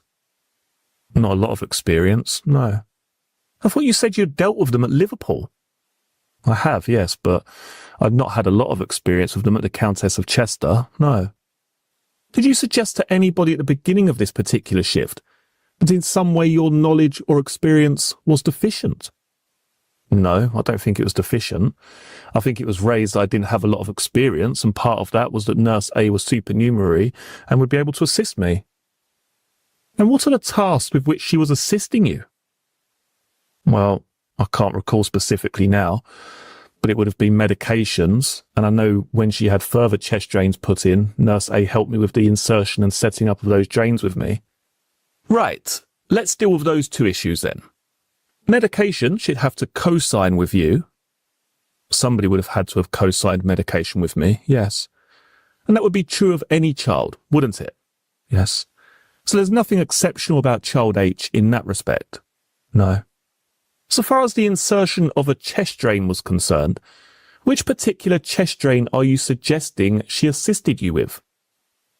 The drain that was inserted on the night of the 26th? Yes, this is Dr. Gibbs' chest drain, is that right? Yes. So this was at 02:15, is that right? Yes, I don't know the time right now, but I think there are two times in the documents. One is 02:10, one is 02:15 in the early hours of the 26th. Okay. What I'd like you to concentrate on, if you would please, is that was after Child H had collapsed, wasn't it? Yes. And what I'm interested in asking you about, and what the jury may be interested in, is what led to her collapse. All right? Okay. So let's concentrate on that time if we can. So between 2000 hours and 0200 hours or thereabouts. Yes. We've got a period of about 6 hours, give or take. Yes? Yes. Does it come to this, that so far as the assistance you were getting from Nurse A was concerned, that was limited to co-signing for medications? I can't say without reviewing the charts. Well, have you looked?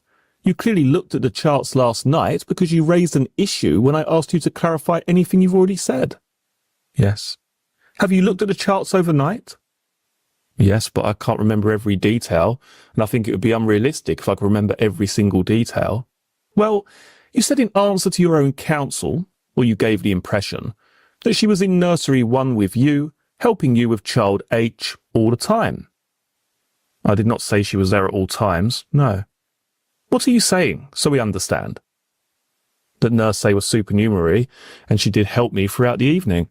I can't be specific at what time or what she actually did at certain times, but she was with me on and off throughout the shift. And that would all be documented on the charts, wouldn't it? Not all of it, no. Well, what sort of thing wouldn't? If she's with me to give verbal advice, or if she's helping me do something that I've then signed for on the chart, it would not necessarily have her signature. But she gave me a lot of verbal advice that night. About what? About the management of child H.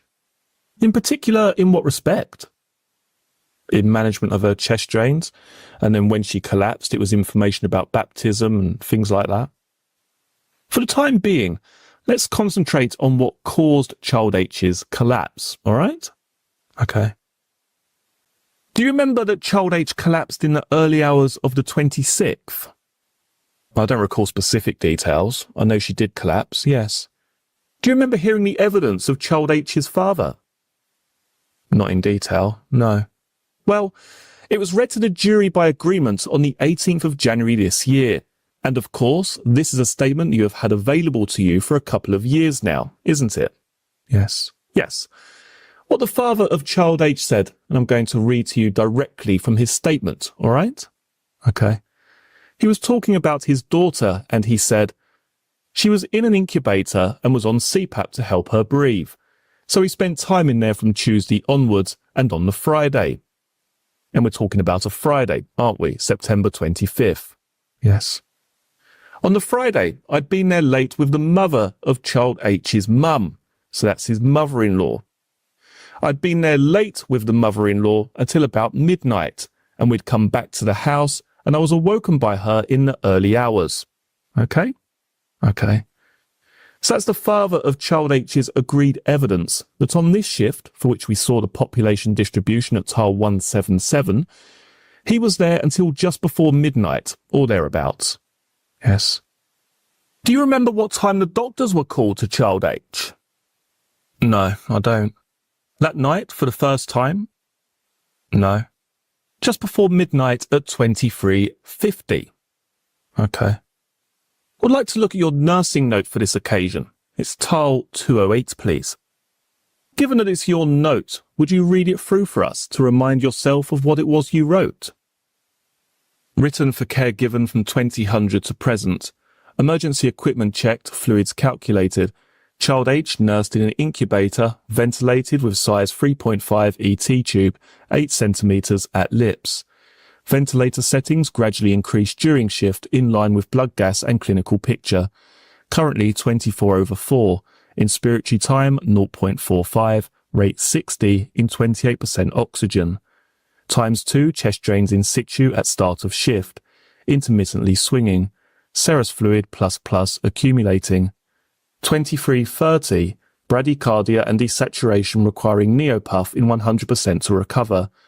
10 mil, I assume that's there, aspirated from chest drain by registrar ventris. Following poor blood gas and 100% oxygen requirement, consultant Gibbs attended the unit and inserted a third chest drain. Let's just stop it there, because that takes us up to and including the time of the first desaturation, and indeed the second desaturation when Dr. Gibbs was called to help. All right? Okay. Do you agree with that? Yes. Can we look at the time that you created that record, please? Can you confirm that you began to write it at 04:14 and you closed it at 04:28? Yes. And I'm going to suggest to you that you misrepresented the time of this event. Okay? Okay. So I'm going to suggest this is another occasion where you have deliberately misrepresented the facts. Okay? Okay. This is an event that happened just before midnight at about 23:50, isn't it? I don't recall. From my notes there, I've said 23:30. Where would you have got that information from when you wrote it down at 04:14? Either notes that I've made myself or any medical records, yes, or anything on the charts relevant to that time. We've seen many medical records, haven't we? Yes. Written in varying degrees of legibility by varying medical practitioners. Yes. And they were available on paper for you to consult if there was any doubt in your mind about when something had happened. Yes. Dr. Ventris, for it was she who was called at 23:50, had made a note and you could have looked at it and used it to create your own note, couldn't you? At the time, if she had written a note prior to this, then yes. All right. Let's see what you were writing on the manuscript notes, because these will be relevant as well. If we can go to tile 199, please. I'd like to start with your entries. Do we see the first entry that you made as being at 2100 hours? Yes. The second in the 2200 hours column? Yes. What does that read, please? 2210, DSAT 52% during... Heel prick? Yeah, heel prick. SHO present, serous fluid ++ times 2 drains. Yes. SHO present. Who was the SHO that you were referring to here? I can't recall from memory. Well, there was an SHO on duty that night called Jessica Scott. Okay. We can see it at tile 177. Okay. The SHO wasn't present, was she? Yes, that's what I've written there. Is there a note in the medical notes from the SHO about this desaturation? I don't know. Oh, I think you do. There isn't. Is there? I don't know.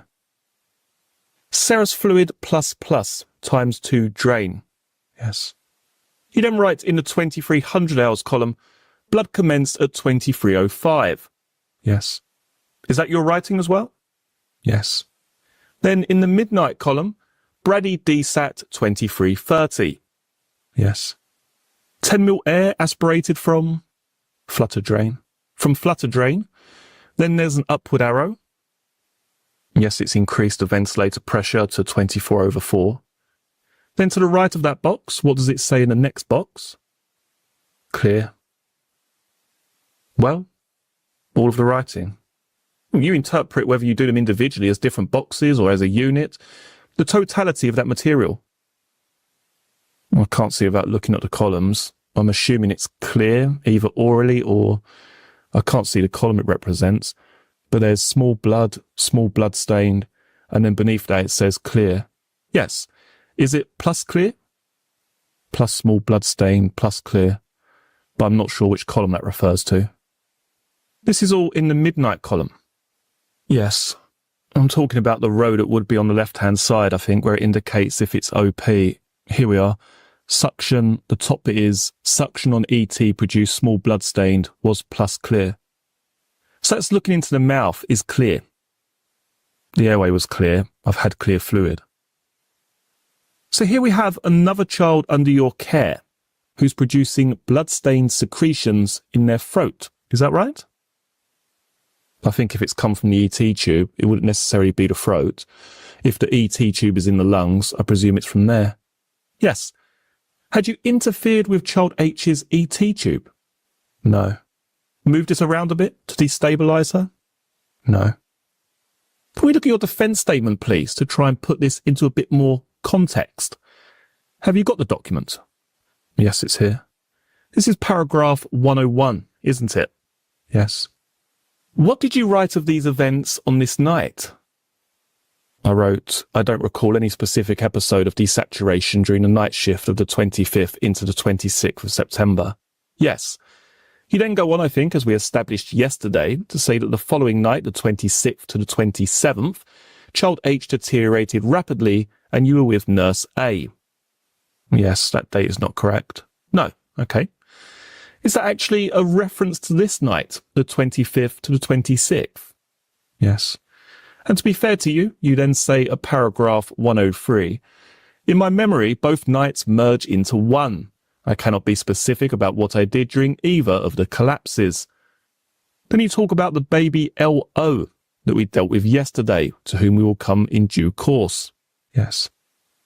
Of course, just going back to your note at 2210, if a baby with 2 chest drains in, as child H was, had really desaturated to 52%, that would be potentially a serious medical issue, wouldn't it? Yes, if she didn't correct, yes. But you would call a doctor, wouldn't you? An SHO is present. Well, I know that's what you say, but I'm suggesting to you, because there's no note, an SHO wasn't present and you have cooked the records. I don't agree. And you are creating, I suggest, in the handwritten documentation, The impression that child H was deteriorating in the lead-up to her more serious crash. No. Just going back to your nursing note at tile 208, please. We've read through this once, but if we can just expand the top, thank you.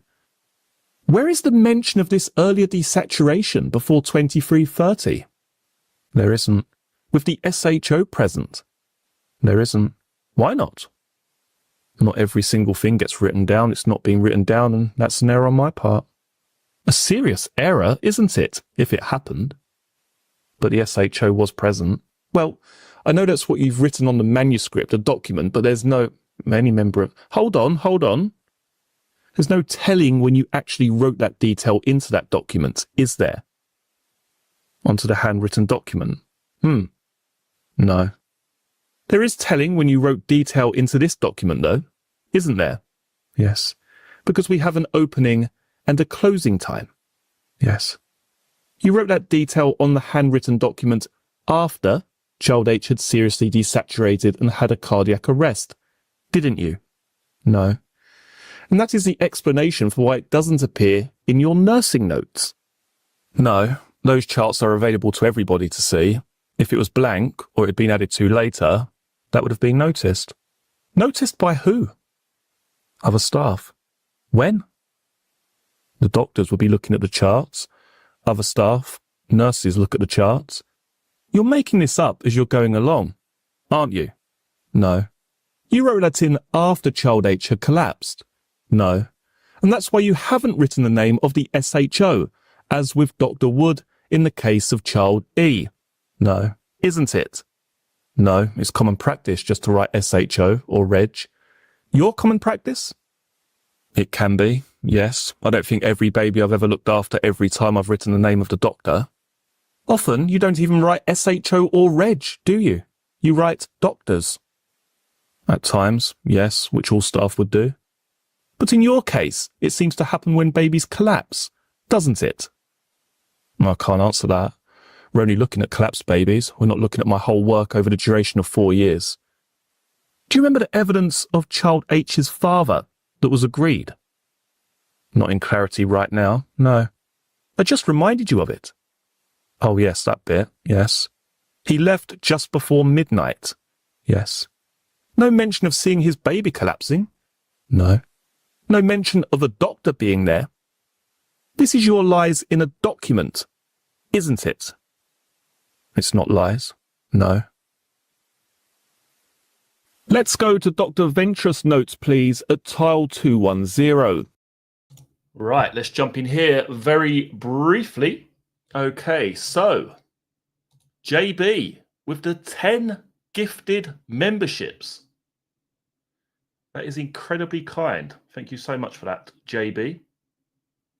Greatly appreciated as always. Penn's Intuitive Art has become a member also. Thank you very much. And again, thank you, JB. And also to Lenny Russell for his 10 memberships earlier. As I say, I gifted 10 myself at probably around the hour mark of this stream. I'm not actually entirely sure who got those memberships. But the next member-only stream will be taking place either tomorrow night or Sunday night, and further details will follow. Just catch up with a chat here very briefly, but thanks again for that, JB. Charlie, welcome to you. Silver Fox, glad you could join us this evening. Jean Robert Jr. or Jean Robert Jr., welcome to you. Right, okay. Oh, excellent. Emma EFC has got one also. Brilliant. Good stuff. Ms. Blackwell. Don't worry, you can always replay the stream. This will be going up live in its entirety once the stream has completed. So don't worry if you've joined late. You can always watch it again once it's fully uploaded. Right, let's continue, shall we?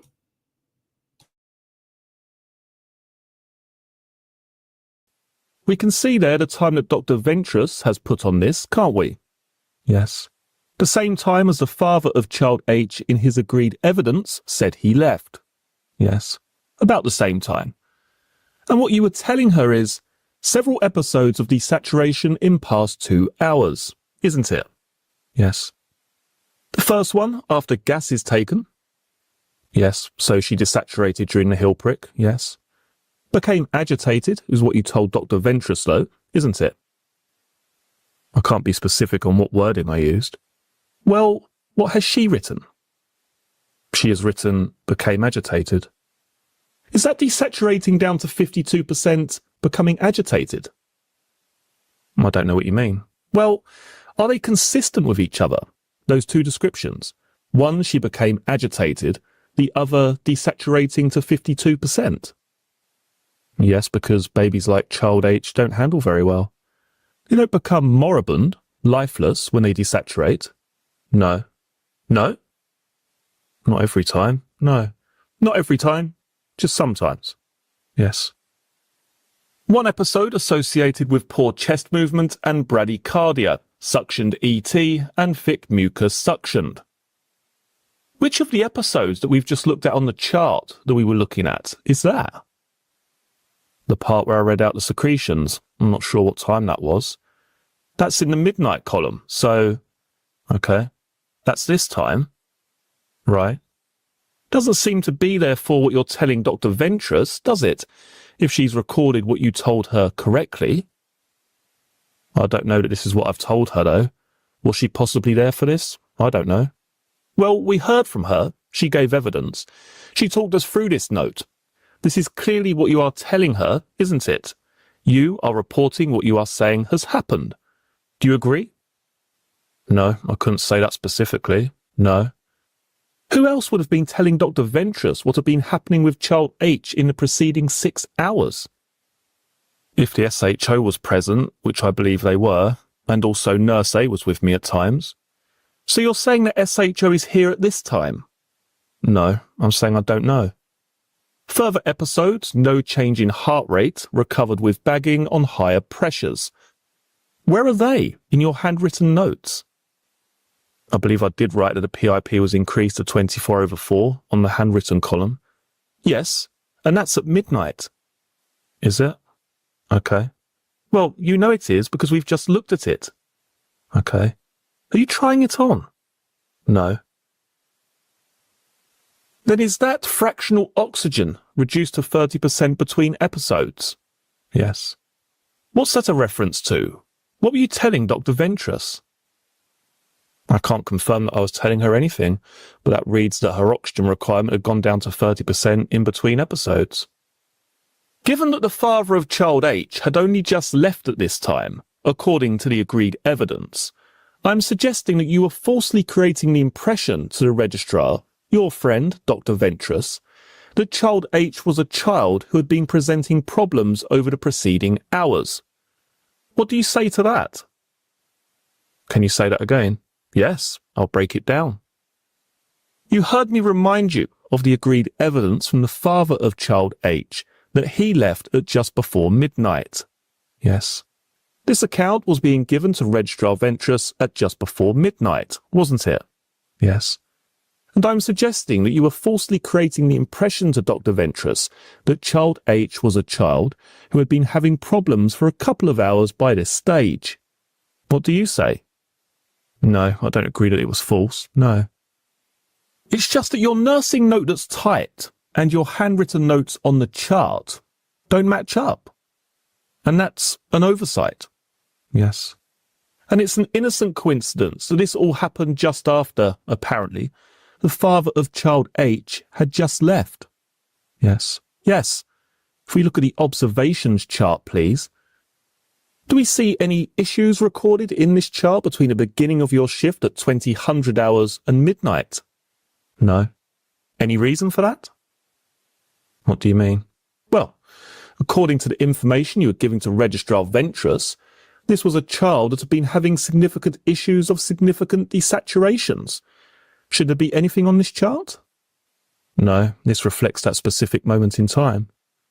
So at the moment in time that you were taking observations, everything was fine with child H. The observations that I've taken here, yes. Okay, and if we go to tile 210, right at the end of the note, we have something that ties into a point that you raised at the beginning of evidence this morning. It's the very last note that Dr. Ventress made, and it says, second chest drain. And in this context, just to remind us all, this is Dr. J. Ram's chest drain at the 7th intercostal space, isn't it? Yes. Advanced back into 4 centimetres as was almost out. Yes. Done prior to chest x-ray. And so it follows, doesn't it, that just after the time that the father of child H had left his daughter, it was noticed by Dr. Ventress that the second chest drain had almost come out. Yes. Why hadn't you noticed that? It's not a nursing role to be able to measure the exact distance of a drain. Medical staff put drains in. They do. But you have already told us that in your view, one of the potential problems with the chest drains in child H's case arose because they weren't stitched in, they were taped in. Yes. And you knew that at Liverpool from your training. They stitched them in. Yes. And just remind us what you told us yesterday was the risk that you perceived as being associated with taping rather than stitching. The drains are less secure. Exactly. And all this you knew. Yes. And given that this was a child with chest drains, that leads to my next question. Why were you not checking the drains? I was checking the drains. The answer I'm going to suggest is because you removed the drain. No. And that is the reason why child H desaturated just before midnight, just after her father had left. No. Because you were sabotaging child H that night, weren't you? No. Let's look at the blood transfusion. Can we go to tile 261, please? This was something that your counsel, Mr. Myers, asked you about on May 15th. Yes. Do you remember? Yes. Do you remember what you said to him about your nursing entry? That the time was incorrect? In what respect is the time incorrect? That the transfusion was completed at 0200, whereas the truth is 0300. So if we're looking to find the mistake, it's about 5 or 6 lines up from the bottom of the page as we see it on the screen. Yes. Is that right? Yes. That was something that you wrote between 0414 and 0428. Yes. Where did you get the information from? For the timings? Yes. It would have been from the charts, and I've miswritten it down. Yes. You what, sorry? I've miswritten the time down. Where have you miswritten the time? Here in the nursing notes. Anywhere else? No. Can we look at tile 239, please? Look in the top right-hand box. What's written there? It looks like it started at 0205 and it's been corrected to 0305. Yes. And whose writing is that? It's mine. Yes. So the same mistake, but in 2 different places. Yes. When did you correct the handwritten version? I couldn't say. I couldn't answer that. Nurse A and I both have needed to sign the reverse of that chart when it was finished, so presumably we were both there when that was written. When you say the reverse, do you mean the other side? Yes. So the back of it? Yes, there's columns to say that you've documented the time when it's finished, yes. So Nurse A signing that wouldn't see what you had written on the front of it? Yes, that's what she's signing to say, that she's seen the time we've stopped the infusion. Well, I know. But sometimes people, when presented with a document from somebody they trust, will sign it on trust, won't they? We'd have to talk to them about that. That's on them, not me. Okay, on them, not you. If you're saying that staff would check a form without looking at it, then I can't answer for somebody else. Have you ever signed a form on trust from one of your colleagues? No, I don't believe I have. No. So we can take it that you changed that sometime after you had entered the nursing note into the Meditech system. I couldn't say with clarity. Well, it's the obvious explanation, isn't it? Yes. What happened just after 3:05? I don't recall. Really? No, I don't recall the exact timings of everything that's happened. No. Your child for whom you are responsible had a cardiac arrest. Okay. Child H. And that document that we see on the screen shows that you were very closely concerned with child H just before she had that cardiac arrest, doesn't it? Yes. Or at least it does in its corrected state, but perhaps not in its original state. Do you agree with that? No, because I think the blood transfusion observations and the drip readings do confirm that it was 0300. If that's the case, how on earth did you ever write in 0205? Because we're human and people make mistakes. Would you agree this is yet another apparent anomaly in the paperwork at the time just at which a child has a cardiac arrest? I agree that the time is wrong, yes, but on the observation charts and the drip reading charts, the timings were correct. And whose responsibility is the error? Mine, in my nursing notes, mine. Child H had to have CPR. Do you remember that? Yes. Do you remember that she had to have adrenaline to bring her back? Yes. Do you agree this was a very, very serious event? Yes. Do you remember Child H's dad being there when this happened? I can't say from memory, no. Well, I'm going to remind you of what he said about this and ask whether you remember this. I remember the mottling was running out of her skin towards her fingers. That was in the agreed evidence of the father of Child H. Do you agree with that? Yes, I agree she was mottled, yes. Do you agree that it was moving? No, I don't agree it was moving, no. It was all over her body though. Running out of her skin towards her fingers. I don't agree with that. This event was so serious that you thought Child H was brain damaged, didn't you? No, there was discussion with the parents about whether Child H could have sustained brain damage. Yes, that was the concern. So serious was this. Yes. And yet, if we go to tile 239, please. So these are Child H's blood gases, which we also have in paper format, also behind divider 10. And these ones are on page 12709. If we scroll down to get to the 26th, stop there, thank you. We see that the 3 blood gases on the night shift at the beginning of the 26th are all in your writing, aren't they? Yes. Each signed by you? Yes. And do we see that by 6:44, Child H has a pretty good blood gas? Yes, it's improved, yes. Well, it's a good blood gas, isn't it? Yes. So from having been at the brink of fatal collapse about 3 or 4 hours earlier, she had got back to a position. She'd had a miraculous recovery, hadn't she? Yes. Were you pleased? Of course I was pleased. Or were you frustrated by the fact that your attempt to kill her had failed? No. The day shift that followed was September 26th, and you handed over Child H to Catherine Percival Calderbank, didn't you? I believe so, yes. If we can just go to, just to remind you, put you back in the moment, if we can go to tile 400. This is a note you sent to your friend Nurse A, who'd been on with you that night, is that right? The previous night shift, I should say. Yes. Can you just read it out for us, please? Child H had a good day. 1 drain removed, just blocked tube and tons of secretions. Shelley has her.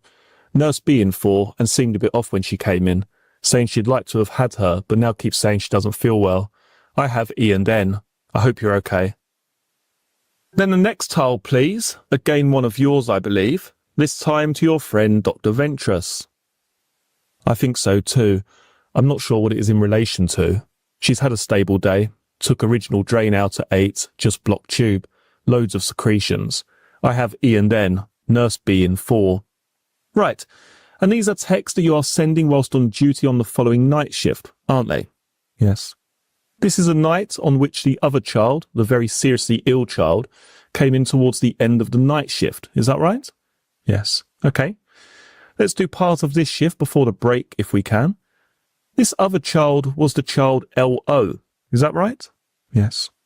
If we start, please, Mr. Murphy, with tile 385, this gives us the population distribution, doesn't it? At the start of the shift, yes. Child H, perhaps unsurprisingly, still in nursery 1, but still alone, but this time with Shelley Tomlins. Yes. You were in nursery 2 with 2 children, NC and EM. Yes. The other nurse in there was with child G, Christopher Booth. Is that right? Yes. Nurse B with 4 children in nursery 4. Yes. and the nursery nurse Elizabeth Marshall with 4 children who included child I in nursery 3. And I think if we just scroll up, the shift leader on this occasion was Christopher Booth. Yes. It may, just to bring it back to your mind, be convenient to go to the neonatal review, please, which is in the white large file, the file that looks like this. There are 2 separate reviews for each of these 2 counts, so it's the second Child H review, please. It's headed Event 10, NNU Review Schedule, Event 10, Child H. This is an 11-page document. If we go to page 2, we see the same population distribution chart that we saw in the electronic sequence. Is that right? Yes. But if we go to page 11, the final page, we see how things have changed by the end of the shift. That's right, yes. The 2 most relevant changes are, first, a discharge of child H, who had been transported out of Chester, yes, by the transport team, and the arrival of LO, who came into the NNU at 0510. Yes. Do you remember going through this document with your counsel, Mr. Myers, and suggesting to the jury that you didn't really have much to do with child H on this particular shift? So my memory at the time is I could not remember when the baby LO had been born. Obviously, now we've had the notes, I know he was born at a different time. I didn't know at the start what time in the shift he had been born. Right, well, I think we may be at cross purposes here. Maybe not. Maybe we are. I'm not talking about your defence statement, okay? Okay. I'm not talking about your interviews. What I'm talking about is the evidence you gave to the jury on May 15th. Okay. I'm going to summarise it in this way for your comment. That you went to some of the entries in this schedule, and the gist of what you were saying was that you didn't have much to do with child H on this shift. Yes. Do you accept that as a reasonable summary of what you said? Yes. Right. Do you remember also saying that if something wasn't in the notes on this shift, then, in effect, you couldn't really remember it? Yes, I was reliant on my notes for a lot of it, yes. Yes. And because you're not the designated nurse, you didn't make a note. And because you didn't make a note, you couldn't remember. Is that a fair summary? Yes, not with any great detail. Yes, that's right. All right. Had you forgotten the evidence of Dr. Neen? I don't recall Dr. Neen's evidence now, no. Well, if we just scroll up, please, Mr. Murphy, for the benefit of those watching remotely. It's just on tile 385, please. It's the sequence of events. Dr. Neen was the registrar, wasn't he? Yes. And Dr. Jessica Scott, again, the SHO. Yes. So on this shift, Dr. Neen was in substitution for Dr. Ventress, your friend. Yes. This is the night, isn't it, where you have got confused in your defence statement between what happened on this night and what happened the previous night? Yes. Let's start with the standard questions I tend to ask you first. Are you suggesting that staffing levels caused or contributed to child H's cardiac arrest on this shift? No. Are you suggesting that medical competence or incompetence made a contribution? I can't comment because I wasn't the nurse looking after child H that night. Are you suggesting that anybody, whether they be a doctor or a nurse, made a mistake which contributed? No. I'm going to suggest to you that this was yet another shift on which you wanted to be in nursery 1. No. Let's start by looking at the neonatal review, if we can, please. For the avoidance of doubt, as I said before, we're in neonatal review schedule event 10. We see, as we always do with these documents, that any entry for which you have signed appears in blue. Do you agree? Yes. And any entry relating to the subject of the allegation appears in a yellow shaded row. Yes. So concentrating on child H, please. We see several entries at 2000 hours made by a combination of Shelley Tomlins and Catherine Percival Ward. Yes. At line 18 and 19, 5 and 15 minutes later, respectively, the same nurses making entries for child H. Yes. Then at 20 past, line 23, Dr. Sony. Yes. At line 27, Shelley Tomlin's nursing note. Sorry, can I just clarify? It says Catherine Percival Ward. Was she on the day shift? She's not on the map. No, well, it would follow then, wouldn't it? That she must have been on the day shift. That she stayed on. Okay. Okay? Okay. Do you have an eye for detail? Yes. Line 27, 20-30 hours, Shelley Tomlins making another note regarding a desaturation. Then at line 41 to 43, further Shelley Tomlins notes. Is that right? Yes. Lines 48, 59, and then 61 to 64, all with the exception of Dr. Neame at 21:15. Notes made by Shelley Tomlins? Yes. But you were involved in the incident at 21:15, weren't you? I can't recall. Do you remember what Dr. Neame said about it? No, I don't, no. Can we go to tile 399, please? Fast bleeped, so time 21:15. Do you agree? Yes. Dr. Neame's details? Yes. Fast bleeped to NNU due to desaturation and bradycardia. ETT removed by nursing staff and being bagged. Do you see that? Yes. And reference to the amount of oxygen, 100% oxygen on a neopuff. Yes. The ETT was blocked with thick yellow-brown secretions. Yes. Do you not remember that? No. Well, Dr. Neame's evidence was that when he arrived, you were the nurse doing this, and there was nobody else there. Well, I don't have any recollection of that. Let's look at tile 406. You read it for us, please. I've been helping Shelley, so at least still involved, but haven't got the responsibility. Oh, did you get his boots? The boots is a reference to one of Nurse A's kids who was after some football boots. That's right. Nothing to do with this. I'm more interested in the first sentence. What were you talking about? That I'd been helping Shelley at that point. With who? I'm assuming it must be with Child H. What do you mean by so least still involved? Does that mean so at least still involved? Yes, I'd had Child H for the previous 3 nights, so I knew Child H well. So it means I was still involved in her care, but I didn't have responsibility.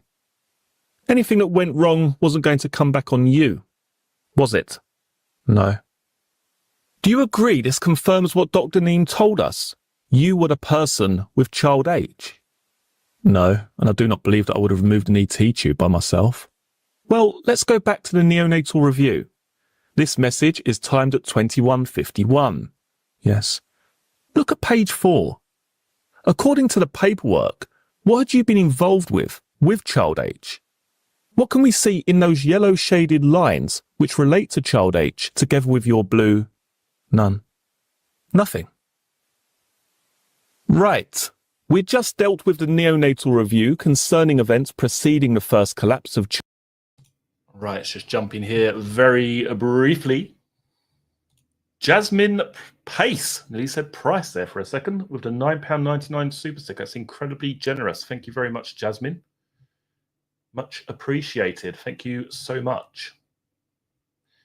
Right, I think Lenny Russell was due to go out to pick his daughter up, but then that's now fallen by the wayside by the looks of it. So Lenny Russell is still here. So that's fantastic news. Great stuff. And also, who else have we got here? We've still got Terence Stamper keeping up with moderating duties. So that's great. And yes, thanks again, Jasmine. That's really incredibly generous of you. So thank you so much for that. Okay.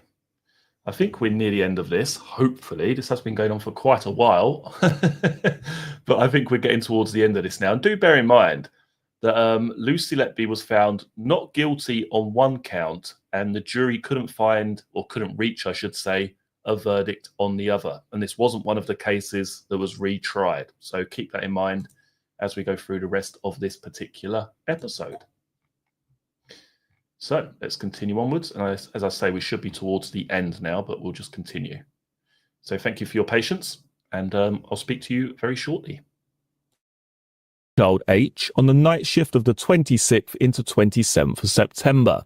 Yes. And we had established that on the face of the document, at page 4 of 11, you had had no connection whatsoever with Child H. Yes. And we had also established that a text you sent to your friend Nurse A at 21:51, which is tile 406, is telling her that you were helping Shelley. Yes. And my question was to what you were referring. Can you tell us? Sorry? What were you talking about that you had been helping Shelley with? I think from that it reads that I've been helping Shelley with child H, and I've been involved, but I haven't got the responsibility of her this evening. Was that your opportunity to sabotage child H because you were not connected with her on the paperwork? No. Go on to tile 405, please. That's just back a few minutes. What we see there is Shelley Tomlin's recording of the desaturation of child H. She times it there as 2145. Can you see that? Where is it, sorry? If you go to the... Sorry, this is a note she made at 2253. So it says, around 2030, profound desat and Brady. Yes, air no longer heard. I think then if you go down a bit, this is the one I was just talking about. 2145, desat to 40% despite good entry and positive capnography. ETT suction quickly with thick blood-stained secretions noted. Have you got that? Yes, thank you. So this is, as was the earlier desaturation, according to what Shelley Tomlins was noting. Both desaturations were associated with blood-stained secretions coming from the tube, the ET tube. At 2145, yes. I haven't looked at the 2030. You see where it says CP towards the left of the thick black line? Yes. There's 5 CPs. If you go to the 4th, you'll see copious secretions obtained via ETT and orally blood-stained. Yes. So both blood coming up from the lungs, as you told us through the ET tube, if it's in the right place. Yes. But also blood orally, blood in the mouth. Yes. Like child E, isn't it? I can't comment on that. That's what Shelley saw. Well, that's what you saw with child E, isn't it? Blood in the mouth, vomit of blood. Yes, that's different to finding blood-stained mucousy secretions in the oral cavity. This isn't an active bleed. You've been interfering with child H's tube, hadn't you? No. And that's why she was desaturating? No. You then got yourself more heavily involved with child H, didn't you? I can't recall. I think I did help at some point, yes. Yes. Let's have a look. There are 2 ways of doing it. We can do it both ways at the same time. If you turn over the neonatal review to page 5 of 11, this may be the quickest way of doing it. And if you want further detail, please say so, and we'll go to the sequence of events, all right? Okay. Which has the more detailed data. Lines 71 to 74, 2212 to 2213. Giving medication? Yes. So that in effect is a double up, isn't it? It's 2 events but recorded separately in each case. That's right. In 2 separate places. Yes. At lines 82 to 83 at 2238, again a single event giving medication to child H. Yes. If we turn over the page just to keep the chronology clear, we then have a further and perhaps more serious event concerning child H at line 115. Yes. Have you got that? Yes. I just want to deal with what you were doing at about that time, okay? Okay, just before midnight. Were you bored with the children that you were looking after in nursery too? No. Did you have time on your hands? No. Let's look at tile 433 in the sequence of events. This is at 0045. To a dinosaur like me who doesn't understand Facebook, what does that mean? That I've liked that person's post. Who is Elizabeth Jane? I'm not sure. I don't recall who that is now. So someone that you don't even know very well. Could we summarise it in that way then, if you don't remember who they are? Yes. You're, what, looking at their Facebook account? Yes. On your phone? Yes. And this involves some positive action by you to like whatever it is that Elizabeth Jane had posted? Yes. Tile 434, please, a minute later. Scrolling through, Janet Cox was one of the band 4s at the time, wasn't she? Yes. Scrolling through her photos on her Facebook page? Yes. And liking those? Yes. Were you a bit bored at 1:45 that morning? I can't say. I may have been on my break at this point. You may have been on your break? Yes. Well, we know if we look at the neonatal review at line 121, you were doing observations on the chart for the child EM. Yes, at 1 o'clock. Yes. I'm going to remind you of what child H's dad, the father of child H, said, okay? Yes. And again, this is agreed evidence. This day is a Saturday going into a Sunday, the 26th into the 27th. Yes. So that you can be sure that I'm not misleading you, let's go back to the sequence of events, please, to tiles 429 and then 430, and we'll see this fact recorded. 429, Saturday the 26th of September, and 430, Sunday the 27th of September. Yes. So this is the evidence of the father of child H. Again, the agreed evidence. What he said to the jury through his statement was this, talking about his daughter. She was okay during the Saturday day, and then quite late on, I remember going to the parents' bedroom on the ward to get some sleep. It was only shortly afterwards that we got a knock on the door to say she had deteriorated and she needed medical attention, and for us to go and be with her at her bedside. Okay? Yes. So yet again, with child H, a second incident happening just after the parents had left. Or the parent, in this case. Yes. The father of child H leaving gave you the opportunity to sabotage child H, didn't it? No. Just as in the cases of child B, child C, child E, and we will see child I, child N, child M, and child O, P, and R. All cases where the children deteriorate shortly after their parents leave. Is that something that you identified as an opportunity to attack these children? No, I've never attacked any child. Were you covering for Shelley Tomlins? You said that you might have been on a break, but were you covering for Shelley at 1 o'clock? I couldn't say. There's no way from memory that I would know. Well, if we go to tile 425, please, just look at the observation chart there. This is the Saturday into the Sunday, the 26th into the 27th. If we look, we can see that child H was on hourly observations, wasn't she? Yes.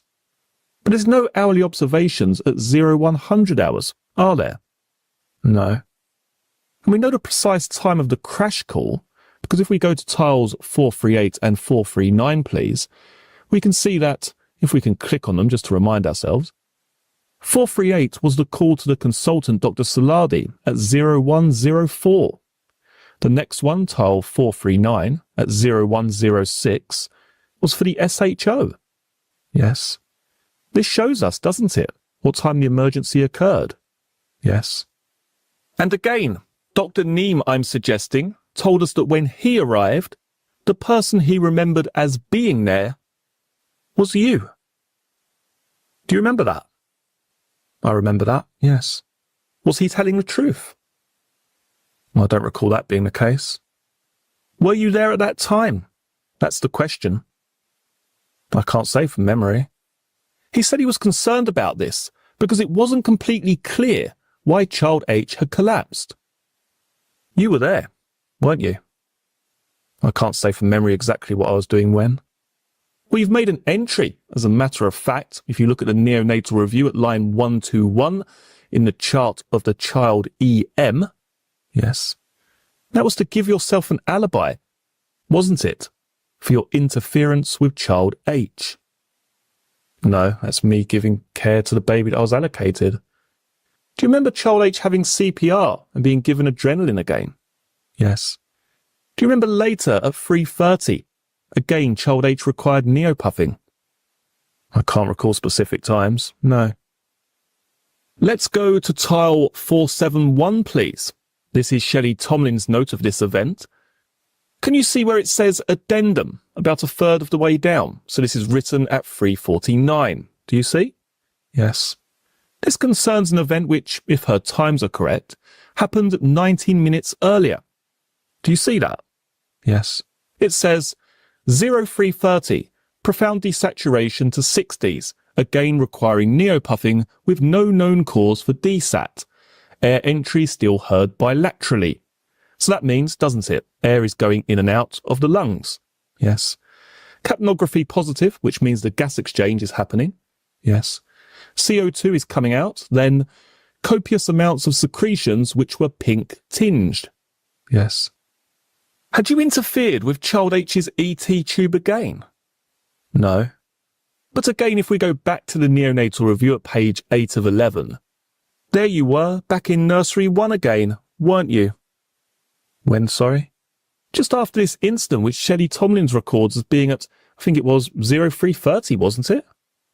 Yes, I'm helping Shelley after that, yes. The supernumerary on this shift was Christopher Booth, wasn't he? He was the shift leader, yes, I don't think he was supernumerary. Well, he had one child in nursery 2, didn't he? Yes. Which is where you were? Yes.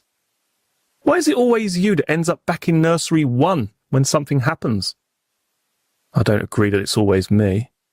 You tried to kill child H twice, didn't you? No. I'm going to... Right, guys, so that brings us to the end, as I say, of the case concerning child H. And obviously, Lucy Letby was found not guilty on the first count, I believe. In the second count, the jury couldn't actually reach a verdict. So it's a little bit different to the ones that we've covered over the past few days. And as I say, I'm not sure what we're going to do tomorrow, whether that's going to be a members-only stream or a public stream like tonight's one, where we cover, obviously, the case of child I. That will be the one that we cover next. But let's just say thank you very much to Kaz49 for the £2 super sticker with the fantastic, fantastic profile picture there. Judge Judy, I think that is, isn't it? Judge Judy, what a legend. And David Zimmerman with the £2 super sticker. Thank you so much. And again, thank you to each and every one of you who have supported the channel this evening, even if you've just tuned in to watch this rather long stream of 2 hours and 22 minutes and 7 seconds. I do appreciate each and every one of you as per usual. And I will update you probably around lunchtime tomorrow on what the plan is for tomorrow evening, whether that's going to be a members only stream or whether that's going to be a public one like we've done this evening. But again, thanks to the moderators, Mr. Terence Stamper, Mr. Lenny Russell, for your continued support and help. These streams wouldn't be possible without your assistance, so thank you so much for your attendance this evening. And to each and every one of you who has either supported the channel or just tuned in to view. Your support and your attendance, your viewership is always greatly appreciated. Right, I don't think there's anyone else that I've missed out here. Violet, thank you for joining us this evening, and Michelle. And don't forget to hit the like button on the way out. That's basically it. Right, guys, I'll see you all for the next one. The next one will be the case of child I. And again, thank you for attending this evening. I look forward to seeing you all again for the next one. Speak to you soon. Goodbye.